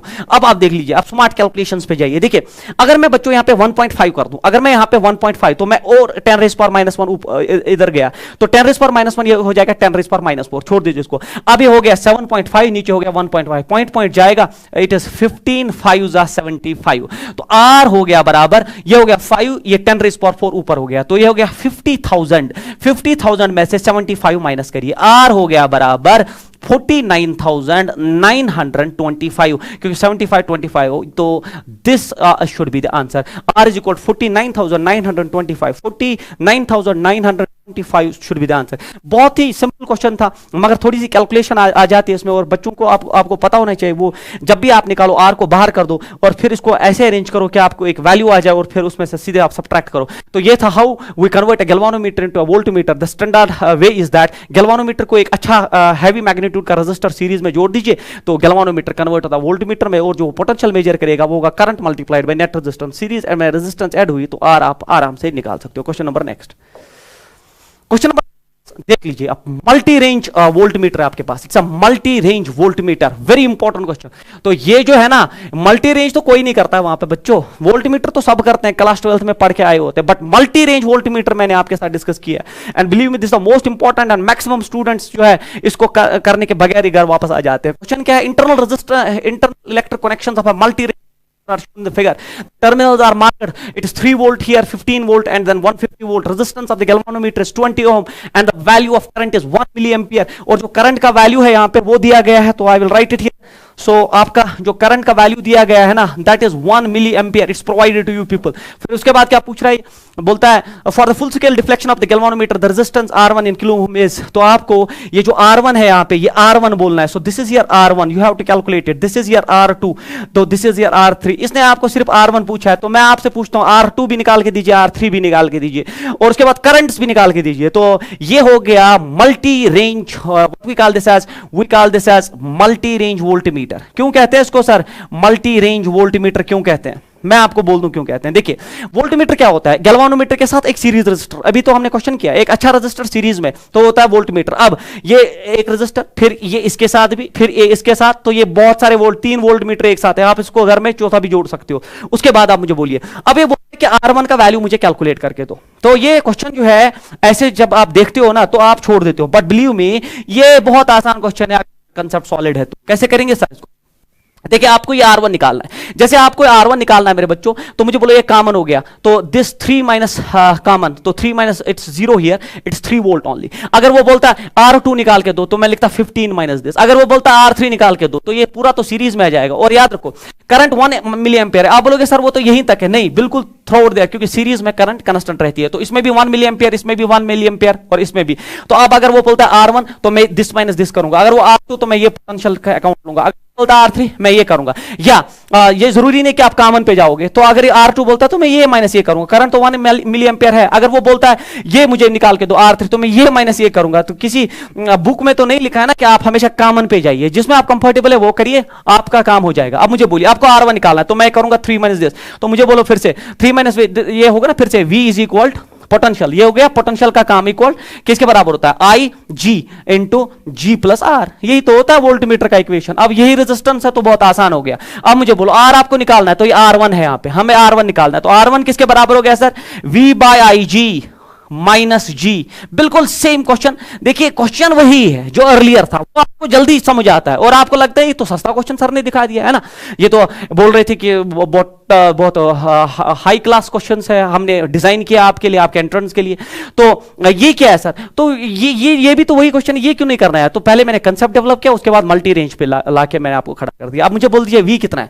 अब V है 3 minus 0, it's 3 divided by IG। IG is 1 milli ampere, means 10 raised power minus 3 minus G का वैल्यू दिया है 20, और आपको निकालना है किलो ओम में R का वैल्यू। इसका ख्याल रखिए। देखिए 10 रेज़्ड पावर माइनस 3 हो गया 3000, तो R1 हो जाएगा बच्चों 3000 माइनस 20। तो R जो है, R1 का वैल्यू आ जाएगा 3000 माइनस 20 हो गया 2980 ओम। तो इसको किलो ओम में कन्वर्ट करिए, ये बनेगा 2.98 kilo ohm should be the answer of this question. क्योंकि किलो में ला रहे हैं, तो it is 2.98 kilo ohm should be the answer of this question. ये हो गया ऑप्शन नंबर डी। तो ये मल्टी रेंज। उसके बाद मैं आपको बोल रहा हूं, आप यहां से जाके R2 निकालिए। सर R2 कैसे निकालेंगे? आप करिए 15 माइनस 3, वो होता है ओनली 3। तो आई होता है, आई तो यही है मेरे बच्चों, है ना। आई में तो कुछ खास नहीं करना है आपको। आई तो ये सीरीज में है, तो सीरीज में तो सर करंट तो 1 मिली एम्पियर ही चलता है ना। It's 1 milli ampere. सर यहां पे भी तो 1 मिली एम्पियर ही करंट चलेगा। तो अब आप यहां कॉमन पे क्यों जाएंगे, यहीं पे उड़ा दीजिए। 15 माइनस 3 होता है 12, फिर आई इंटू आर, ये 150 माइनस 15, तो I इंटू R3। आप कोई भी रेजिस्टेंस यहां से निकाल सकते हो। So this is another important question for your entrance. उसके बाद if the radius of the potentiometer wire is quadrupled the value of potential gradient will be. अब आप पोटेंशियोमीटर पे आ गए, और पोटेंशियोमीटर पे ना बच्चे जो न्यूमेरिकल्स बड़े बड़े सॉल्व करते हैं, ऐसा नहीं है मैंने उस वैसा न्यूमेरिकल भी रखा है, उसी पैटर्न का तो पूछा जाता है, but believe me this is a conceptual question. ये बहुत ही रेयर स्टूडेंट करता है ना, ये कंसेप्चुअल है और बहुत ही रेयर स्टूडेंट्स ऐसा क्वेश्चन करेंगे, आप उसका ख्याल रखिए। देखिए ये जो क्वेश्चन है इसका सॉल्यूशन मैं आपको दिखाऊं। इस क्वेश्चन में क्या पूछा गया हमें, if the radius of the potentiometer wire is quadruple, अगर आपने पोटेंशियोमीटर वायर का जो रेडियस है वो क्वाड्रुपल कर दिया, the value of potential gradient will B, और फिर यहां ब्रैकेट में एक छोटी सी चीज दी है, that are internal resistance of that source and rheostat is equal 0, उसका हम देख लेंगे अभी। देखिए पोटेंशियल ग्रेडियंट आपका पता होना चाहिए, पोटेंशियल ग्रेडियंट होता है बराबर potential of the wire to the length, है ना, total potential of the wire जो उसमें डेवलप होता है divided by what we call as length. This is the basic formula of potential gradient, and at this stage of entrance you should know this, potential gradient is the potential developed across a wire divided by length. Now potential होता है बच्चों current multiplied bye resistance of the wire, है ना, resistance of the potentiometer wire divided by length. Potential of the wire होता है current multiplied bye resistance of the wire. क्योंकि अब ये आ गया है, उसने सारी रेजिस्टेंसेस इसमें इंक्लूड कर दी है, तो मुझे आप बोलिए आई जो होता है ना, आई होता है बराबर EMF divided by EMF of the source divided by net resistance. Net resistance क्या होता है, एक तो resistance of the wire plus resistance of the source, resistance of the source होगा ना, internal resistance of the source जो primary circuit है are, और plus resistance of the rheostat, तो रेजिस्टेंस ऑफ रिहोस्टेट भी हो जाएगा। तो ये हो गया करंट, करंट होता है बराबर net EMF by net resistance. अब नेट ईएमएफ हो गया प्राइमरी सोर्स का ईएमएफ, नेट रेजिस्टेंस में कौन कौन सी resistance, resistance of the wire आएगा, रेजिस्टेंस ऑफ द सोर्स खुद का आएगा इंटरनल रेजिस्टेंस, और रेजिस्टेंस ऑफ द रिहोस्टेट, और फिर यहां पे बचा R W divided by L. अब आप मुझे बोलिए, क्योंकि ये आर और ये आर एच, तो वो तो खुद बोल रहा है वो जीरो है, आर और आर एच खुद बोल रहा है वो जीरो है, तो ये तो चले गए, ये जैसे चले गए आर डब्ल्यू इसके साथ कैंसिल हुआ, तो पोटेंशियल ग्रेडियंट इस क्वेश्चन में जो है वो ई बाय एल के बराबर है ना। तो अगर ये ई बाय एल पे डिपेंडेंट है तो मुझे आप बोलिए क्या इसमें रेडियस है कहीं, जब इसमें रेडियस ही नहीं है तो ये बोलता है the radius of the potentiometer wire is quadrupled. हमने रेडियस को क्वाड्रुपल किया, पोटेंशियल ग्रेडियंट को क्या होगा, तो रेडियस है ही नहीं, it will remain same, remains unchanged. Believe me ये क्वेश्चन जो है बहुत ही रियर स्टूडेंट्स करते हैं, क्योंकि वो बड़े बड़े न्यूमेरिकल करके जाते हैं, कंसेप्ट की तो बात ही नहीं होती बच्चों। बट बिलीव मी आज का ट्रेंड जो है वो यहां से, ये क्वेश्चन जो है ना ये बहुत मेहनत से निकाले गए हैं। फिर आई एम रिपीटिंग इट, है ना, मैंने बहुत बार इसको रिपीट किया, इलेक्ट्रोस्टैटिक्स में, कैपेसिटर में भी, फिर आप करंट इलेक्ट्रिसिटी में मैं आ गया, फिर से वही बोल रहा हूं कि बहुत मेहनत से बनाए गए हैं। इसको आप आराम से देखिए और इस पे आप काम कीजिए, आपका काम हो जाएगा। उसके बाद नेक्स्ट, उसके बाद potentiometer wire is replaced by another wire whose length, thickness and specific resistance are doubled the previous one. तो आपने वायर को रिप्लेस किया जिसका अब जो है लेंथ भी, थिकनेस भी, स्पेसिफिक रेजिस्टेंस भी डबल है प्रीवियस वन से, तो प्रीवियस वन से the current strength flowing through it is also, तो करंट भी बढ़ाया गया है। How many times the potential gradient, तो पहले मुझे बोलो आप पोटेंशियल ग्रेडियंट, फिर पहले मैं पहले वायर का लिखूं तो वो क्या होगा, potential of the wire divided by L, so ये पहले वायर का, और फिर पहले वायर का करंट मान लीजिए आई, रेजिस्टेंस उसका R W divide by L, तो ये हो गया पहले वायर का पोटेंशियल ग्रेडियंट। ये हो गया बच्चों पहले वायर का पोटेंशियल ग्रेडियंट। अब चूंकि सारा जो है, या इसमें मैं इसको रेजिस्टेंस भी लाऊं तो आई ये होता है बराबर आर जो है, चूंकि इसमें स्पेसिफिक रेजिस्टेंस है, आर होता है rho L by A, rho L by A, तो एल एल कैंसल आउट हो जाएगा, तो आई रो बाई ए जो है ये हो गया पहले वायर का पोटेंशियल ग्रेडियंट। ये हो गया फर्स्ट वायर का पोटेंशियल ग्रेडियंट। ये बिल्कुल जो है, अब आपको इसमें कोई कंफ्यूजन नहीं होना चाहिए। तो potential of the wire length, फिर रेजिस्टेंस आएगा, करंट इनटू रेजिस्टेंस। अब रो में क्यों लाया, क्योंकि स्पेसिफिक रेजिस्टेंस भी है इसमें, तो ये आ गया फर्स्ट वायर का। अब आपने इसको, ये हो गया फर्स्ट, फिर पोटेंशियल ग्रेडियंट सेकंड। अब आपने रिप्लेस किया वायर को दूसरे वायर से, you have replaced by whose length, thickness and specific resistance are doubled। अब जो है दूसरी वायर का जो पोटेंशियल, उसमें आपने लेंथ का तो कंसेप्ट ही नहीं है, लेंथ का तो कंसेप्ट ही नहीं है, और आपने स्पेसिफिक रेजिस्टेंस को डबल किया, तो आपने 2 रो कर दिया। आपने बच्चों जो है स्पेसिफिक रेजिस्टेंस और आपने करंट को भी डबल किया, तो आपने इसको 2i कर दिया है। और आपने एरिया को नहीं, आपने किसको डबल किया, थिकनेस को डबल किया, और थिकनेस होता है ना पाई आर स्क्वायर, तो थिकनेस मतलब आर को आपने डबल किया, तो आर स्क्वायर हो गया 4, यह बनेगा 4 टाइम्स ए, है ना, क्योंकि आपने एरिया को डबल नहीं किया, वो थिकनेस बोल रहा है, थिकनेस मतलब रेडियस, ए होता है पाई आर स्क्वायर, तो होता है 4 टाइम्स आर। मुझे बोलिए, देखिए 2 टू द 4, 4 4 कैंसल आउट हो जाएगा, तो ये बनेगा आई रो बाय ए। मुझे बोलिए आई रो बाय ए, आई रो बाय ए, तो PG1 potential gradient 1 is equal potential gradient 2 should be the answer of this question. तो इट शुड बी 1 टाइम्स। कितने टाइम्स देख लीजिए आप, जड़ में घुस के क्वेश्चन पूछता है वो पोटेंशियल ग्रेडियंट पे। और बिलीव मी ये जो है ना, ये क्वेश्चंस बिल्कुल बच्चा छोड़ के आता है वहां पे, क्योंकि वो जो है वो इतनी कैलकुलेशन जो है ना उसको पता ही नहीं होता कि इतना डेप्थ में जाना पड़ेगा। वो तो सीधे जो है इक्वेशन वहां चिपका के आता है कि पोटेंशियल ग्रेडियंट का फॉर्मूला ये होता है, और अगर उस पर पोटेंशियल और लेंथ मिला तो उसको उड़ा के आता है। बट बिलीव मी वो ये सारी चीजें पूछता है और आप ये सारी चीजें तैयार करिए। उसके बाद बच्चों, the resistivity of a potentiometer wire is this. तो resistivity is provided this time. Now rho is provided, कितना दिया गया है? It's 40 into 10 raised power -8 ohm metre. तो दिस इज प्रोवाइडेड हियर। उसके बाद and its area cross section is this, A B दिया गया है बच्चों, that's 8 into 10 raised power -6 metre square. If 0.2 ampere current, तो I is provided 0.2 ampere current जो है इसमें फ्लो हो रहा है through the wire, the potential gradient is. तो पोटेंशियल ग्रेडियंट फिर से मैं आपको फॉर्मूला पे ले जाऊं। अब ये फॉर्मूला बेस्ड है, पोटेंशियल ग्रेडियंट होता है पोटेंशियल डिवाइड बाय लेंथ।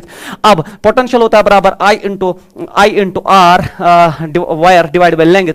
अब ये चूंकि रेजिस्टिविटी है तो मैं यहां लिखूं पोटेंशियल ग्रेडियंट, तो फॉर्मूला तो आपको पता है I होता है बराबर, I तो वही है, R होता है रो L बाय A, और L तो है ही, LL कैंसल हुआ, I रो बाय A। देखिए बार बार वही जो है, कभी कंसेप्चुअल कभी न्यूमेरिकल। अब पोटेंशियल देखिए I दिया गया है, I इज प्रोवाइडेड 0.2 एम्पियर, तो मैं लिखूं मल्टीप्लाइड बाय रो भी प्रोवाइडेड है बच्चों। कितना है वो? 40 into 10 raised power -8, और आपका एरिया प्रोवाइडेड है, दैट्स 8 into 10 raised power -6। अब इसको सॉल्व करिए। देखिए ये आप ये 10 जो है ना वो इसको दे दीजिए। अब ये बनेगा यहाँ पे 10 raised power -7। अब मुझे बोलिए, जब वो 10 raised power -7, तो 4 1 4 2 2 से इसको डिवाइड करिए 0.1, और ये आ जाएगा 0.1। अब ये 10 raised power -7 था, ये आ गया 10 raised power -8 वापस, 10 raised power 6 ऊपर जाएगा, तो potential gradient is only 10 raised power -2 volt per metre should be the answer. तो ये calculation part, it is 10 raised power -2 volt per metre. देख लीजिए, ये हो गया न्यूमेरिकल बेस्ड पोटेंशियोमीटर पे क्वेश्चन। उसके बाद क्वेश्चन नंबर नेक्स्ट देखिए, in potentiometer experiment balancing length with cell is length 240, तो balancing length obtained is at 240 on shunting the cell. यही क्वेश्चन आप जो आपके नीट चैंपियन पे और यही क्वेश्चन एंट्रेंस में पूछे गए, और इस साल का आप बिल्कुल ख्याल रखिए, जो मैंने क्वेश्चंस दिखाए बहुत इंपॉर्टेंट है। On shunting the cell with resistance of 2 ohm, जब आपने इसको शंट कर दिया, the balancing length shifts to 1 जो है becomes 120, the internal resistance of the cell is, तो बिल्कुल वही क्वेश्चन E/V -1 into R जो मैंने स्टार्ट में ही दिखाया था। और जब आप इसको लेंथ्स में लाओगे, क्योंकि the principle of potentiometer is the balancing of lengths here, it's L1/L2 -1। बिल्कुल आपने ये पोटेंशियोमीटर में पढ़ा होगा, सीधे फॉर्मूला बेस्ड क्वेश्चन है। L1 इनिशियल लेंथ, आप जो बैलेंस देखिए आप, ये है 240 divided by final length of balance देख लीजिए बच्चों, ये है 120 -1, और जो रेजिस्टेंस शंट करने वाली है that's 2। R is equal to, ये हो गया 0 0, it's 12 12, it's 2 2 -1 is 1, it's 2 ohm should be the answer of this question. So should be interval. देख लीजिए, ये हो गया आपका वो क्वेश्चन शंटिंग वाला है ना, शिफ्टिंग एंड शंटिंग। उसके बाद देख लीजिए, अब जो है एक जो है बहुत इंपॉर्टेंट क्वेश्चन है कंसेप्चुअल बेस्ड, वही करके आएगा इस क्वेश्चन को जिसका कंसेप्ट क्लियर हो। That's 2 heating coils, one of fine wire, 2 heating coils है, एक फाइन वायर है। जैसे वो फाइन वायर बोलता है ना, फाइन वायर, तो फाइन वायर मतलब होता है उसका एरिया ऑफ क्रॉस सेक्शन कम है। जब एरिया ऑफ क्रॉस सेक्शन कम है तो आपको पता होना चाहिए, आर होता है बच्चों रो L/A। जब एरिया ऑफ क्रॉस सेक्शन कम है तो रेजिस्टेंस ह्यूज होता है, मतलब फाइन वायर का रेजिस्टेंस ज्यादा होता है, फाइन वायर का रेजिस्टेंस जो है ज्यादा होता है। एंड अगर आपके पास थिक वायर हो बच्चों, तो एरिया ऑफ क्रॉस सेक्शन अच्छा खासा होता है। R is equal to rho L/A, जब एरिया ज्यादा हुआ तो रेजिस्टेंस कम है, तो थिक वायर का जो रेजिस्टेंस होता है ना वो कम होता है। और जो फाइन वायर होती है, क्या होती है? फाइन वायर जो होती है उसका रेजिस्टेंस जो होता है ना वो बहुत ज्यादा होता है। ये मैंने आपको समझाया, क्योंकि inversely proportional area of cross section of the same material and of same length are connected series and then in parallel, which of the following statements is correct? तो आपको बोलना है किस वायर में ज्यादा हीट लिबरेट होगी when connected in series and then in parallel। तो ये हमारा क्वेश्चन है। तो ये क्वेश्चन भी बिल्कुल कंसेप्चुअल है और वही बच्चा करके आएगा जिसको इसका पूरा सेंस हो। कैसे करेंगे सर? देख लीजिए, अगर इनको आपने सीरीज में किया तो this is a fine wire जिसका रेजिस्टेंस हैवी होता है, बहुत होता है, और ये एक थिक वायर है, थिक वायर ने दिखाया होता है। होता है, आपको पता है ना, सीरीज में पावर होता है बराबर I square R. So series में जो कि करंट सेम होता है तो power is directly proportional to resistance. अब जिसकी रेजिस्टेंस ज्यादा उसका पावर ज्यादा है। तो सीरीज में रेजिस्टेंस ज्यादा किसकी है? फाइन वायर की रेजिस्टेंस ज्यादा है, तो फाइन वायर का पावर भी ज्यादा होगा, तो power of fine wire will be more. तो पावर या हीट जो लिबरेटेड होगी वो फाइन वायर की ज्यादा होगी। अब आपने इसको पैरेलल में जोड़ दिया, देख लीजिए पैरेलल में आ गया, एक फाइन वायर है और दूसरा थिक वायर है, आपने इसको पैरेलल में जोड़ दिया और फिर सोर्स के साथ आपने इसको जोड़ दिया। अब मुझे बोलिए, पैरेलल में पावर होता है बराबर वी स्क्वायर बाय आर, क्योंकि पोटेंशियल सेम होता है, इनवर्सली प्रोपोर्शनल टू आर। अब जिसकी रेजिस्टेंस ज्यादा उसका पावर कम, जब जिसकी रेजिस्टेंस ज्यादा, रेजिस्टेंस थिक फाइन वायर की ज्यादा, रेजिस्टेंस ज्यादा तो उसका पावर कम। तो मतलब सीरीज में फाइन वायर ज्यादा एनर्जी रिलीज करेगा और पैरेलल में थिक वायर ज्यादा जो है पावर रिलीज करेगा। सो कंसेप्चुअल बेस्ड क्वेश्चन है। तो in series fine wire will liberate less, नहीं गलत है, in series fine wire will liberate more energy while in parallel thick wire will liberate more energy. So this is again a very important conceptual question, आप बिल्कुल तैयार करके जाइए। Series में याद रखिए power is directly proportional to R, जिसका resistance ज्यादा, फाइन वायर का ज्यादा, उसका पावर ज्यादा, तो सीरीज में फाइन वायर ज्यादा पावर लिबरेट करेगी। पैरेलल में देखिए इनवर्सली प्रोपोर्शनल टू आर, अब जिसकी रेजिस्टेंस कम उसका ज्यादा पावर, रेजिस्टेंस जो है थिक वायर की ज्यादा होती है उसका पावर जो है वो ज्यादा होगा। तो पैरेलल में थिक वायर पावर रिलीज ज्यादा करेगी और सीरीज में फाइन वायर। तो बिल्कुल आप इसको आराम से देखिए और इसको सॉल्व करने की कोशिश करिए। उसके बाद the resistance of A heater coil is 110 ओम। तो आपके पास एक हीटर कॉइल है जिसका रेजिस्टेंस प्रोवाइडेड है 110 ohm, this is provided. Resistance R is connected in parallel with it, आपने इसके साथ एक रेजिस्टर आर पैरेलल में कनेक्ट किया, कर दिया हमने। चलिए फिलहाल लैंग्वेज ऑफ द क्वेश्चन से हम चल रहे हैं। Resistance R is connected in parallel with it and the combination is in series with the resistance of 11 ओम। फिर आपने इसके साथ सीरीज में एक 11 ओम का रेजिस्टेंस कनेक्ट किया टू 220 वोल्ट मेन सप्लाई, मतलब 220 वोल्ट सप्लाई लाइन के साथ आपने इसको कनेक्ट कर दिया। उसके बाद value of R in ohm is, तो आपको आर का वैल्यू निकालना है। तो ये फिलहाल लैंग्वेज ऑफ द क्वेश्चन रहा कि आपको आर पूछ रहा है, आर किसके बराबर, ये वाला रेजिस्टेंस है ना, हीटर वाला, ये आर एच तो दिया गया है। तो उसमें जो इंपॉर्टेंट है, तो heater will operate with power. आप देखिए पावर भी दिया हीटर का, पावर उसका दिया है, वो भी दिया है 110 वाट, मतलब रेजिस्टेंस भी हीटर कॉइल के 110 ओम है और पावर उसका 110 वाट है। तो पहली फुर्सत में आप क्या करिए, पहली फुर्सत में पावर होता है बराबर V square by R, V square by R. तो आप इसका पोटेंशियल निकालिए, पोटेंशियल हो गया V square equal power into R, power भी वही तो हो गया 110 का स्क्वायर, तो वी हो गया बराबर 110 वोल्ट। तो पहले आपने पहली फुर्सत में ये पोटेंशियल उड़ा दिया, ये 110 वोल्ट का पोटेंशियल है। जब 110 वोल्ट का पोटेंशियल है, आर हमें निकालना है, पहले मुझे बोलिए ये जो पैरेलल में है तो इसके पैरेलल में भी तो आएगा ना 110 वोल्ट, क्योंकि पैरेलल में क्या कॉमन होता है, पोटेंशियल। तो 110 वोल्ट इसके, देखिए बहुत ही जबरदस्त क्वेश्चन है। यहां से आपने वोल्टेज निकाला, क्योंकि पैरेलल में 110 वोल्ट। अब अगर ये 110 वोल्ट है, टोटल है 220, 220 में 110 यहां कंज्यूम हुआ, तो यहां पे कितना होगा बच्चों, यहां पे भी होगा ना 110 वोल्ट। तो हो गया, आपने पोटेंशियल ब्रेक कर दिया। अब मुझे बोलो, पोटेंशियल ब्रेक करने के बाद आप यहां इसमें आप मुझे बोलो करंट क्या होगा, current potential 110 divide by resistance 11, वो हो गया 10 एंपियर। मतलब यहां जो करंट चल रही है मेरे बच्चों, यहां से जो एंपियर की करंट है, पहले यहां पे देख लो, ऊपर यहां पे देख लो करंट, देखो यहां पे भी तो करंट होगी, वो करंट यहां पे होगी, पोटेंशियल है बराबर 110 और रेजिस्टेंस है 110, तो मतलब यहां पे जो करंट है वो 1 एंपियर। देखिए बिल्कुल आसान है मेरे बच्चों, यहां पे जो करंट चल रही है सर वो 1 एंपियर की करंट है। अगर यहां 1 एंपियर की करंट है, यहां 10 एंपियर की करंट है, तो मतलब यहां से जो करंट फ्लो हुई होगी वो 9 एंपियर। देख रहे हैं आप इसमें एक फ्लो बनता है बच्चे। अगर आपके कंसेप्ट क्लियर है सीरीज पैरेलल के, तो आप चीजें उड़ा सकते हो। तो 9 + 1 वही तो 10 एंपियर होता है। अब ये रेजिस्टेंस पोटेंशियल ये सारा पता है। अब मुझे बोलो ये हो गया बराबर V is equal I R. अब पोटेंशियल है 110 इज इक्वल आई जो है 9 एंपियर, रेजिस्टेंस आपको कैलकुलेट करना है। तो रेजिस्टेंस आएगा 110, फिर 2 कैरी होगा, 9 2 12 point something will be the answer, 12 point something. So 12 point something एक ही ऑप्शन है, 12.22 ohm is the answer of this question. बिल्कुल इसको एक बार रिपीट करिए आप, जो है जब मैंने तो कर दिया है, इसको एक बार रिपीट करिए सो दैट आपका जो है एक कंसेप्ट जो है वो अच्छी तरह से डेवलप हो जाए। क्वेश्चन नंबर नेक्स्ट, एंड ये लास्ट भी है शायद। चलिए, इफ टू बल्ब्स ऑफ 25 वाट, ये तो कॉमन है, पेटेंटेड न्यूमेरिकल अपनी 25 watt and 100 watt rated at 200 volts are connected in series across 440 volt supply। आपको बोलना है कौन सा बल्ब फ्यूज होगा, बिल्कुल पेटेंटेड इंपॉर्टेंट न्यूमेरिकल, हर बार नीट में पूछा जाता है, पता नहीं क्यों। देख लीजिए आपके पास 2 बल्ब है, ये हो गया एक और ये हो गया दूसरा, they are connected in series like this, with a source.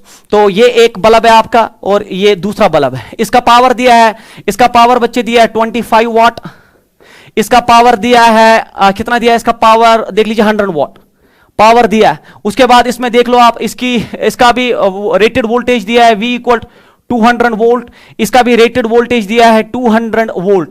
तो सप्लाई ऑफ 440 वोल्ट को आपने इसको कनेक्ट किया, आपको बोलना कौन सा बल्ब फ्यूज होगा। ये जो क्वेश्चन है ना बहुत इंपॉर्टेंट है, इसमें 2-3 स्टेप्स आपको फॉलो करने होते हैं। देखिए क्या स्टेप्स है। पहली फुर्सत में आप क्या करिए, देखिए rated power and rated voltage हमेशा रेटेड रेजिस्टेंस निकाली जाती है। रेजिस्टेंस पहले खत्म कर दीजिए। रेजिस्टेंस क्या होता है,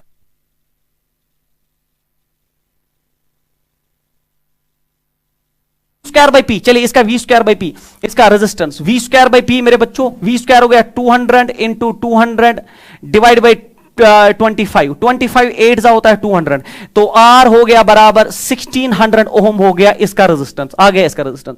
अब इसका रेजिस्टेंस भी उड़ा दो तो मुझे बोलो आप, it is V square by P. V square हो गया फिर से 200 इंटू 200 डिवाइडेड बाई 100, 2 0 चले गए तो ये हो गया 400 ओम इसका रेजिस्टेंस। अब ये हो गया नेट रेजिस्टेंस। जब ये नेट रेजिस्टेंस आ गया ना, तो नेट रेजिस्टेंस सर्किट का आ गया, नेट पोटेंशियल भी सर्किट का पता है, तो पहले आप नेट करंट निकालो जो इसमें से फ्लो होगी, और वो नेट करंट मान लो आई, वो नेट करंट कितनी है सर, वो होगा बराबर नेट पोटेंशियल आप सबको पता है 440 divide by net resistance 16 plus 400, वो होता है 2000 जो है ओम, क्योंकि नेट करंट निकालने के लिए net potential bye net resistance. जब आप इसको उड़ा दोगे 0 0, तो फिर आप इसको थोड़ा सॉल्व करिए। 4 divided by 200, it's 2 2 4, 2 2 4, 2 1 it's 100, it is 2.2 ampere is current. तो नेट करंट आ गया हमारे पास, मतलब इस सर्किट में जो करंट है, नहीं यहां 2 है, इट इज 0.2 एम्पियर, क्योंकि यहां और एक 10 है। तो मैं इसको पहले क्लियर कर दूं, एक सेकंड रुकिए आप, जस्ट वेट। तो मुझे बोलिए ये होगा बराबर, ये जो करंट होगा बच्चों, ये होगा बराबर 0.2 ampere will be the current, this will be the net current in the circuit. अब आपने नेट करंट निकाल दिया, अब आप इसमें से इसकी करंट निकालिए, ये रेटेड करंट कितनी है, मतलब ये कितनी करंट बियर कर सकता है। कैसे निकालेंगे सर, रेटेड करंट तो बहुत आसान है निकालना। रेटेड करंट पावर होता है वोल्टेज इंटू करंट, है ना, पावर आप सबको पता है किसके बराबर होता है, वोल्टेज इंटू करंट। करंट होता है बराबर पावर बाय वोल्टेज, पावर कितना है 25, वोल्टेज कितना दिया गया है, वोल्टेज इसका है 200, तो 25 बाय 200 कितना होता है बच्चों, it is 25 by 100 200, it is 0.12 ऐसा कुछ 0.12 एम्पियर करंट चलेगा इसमें।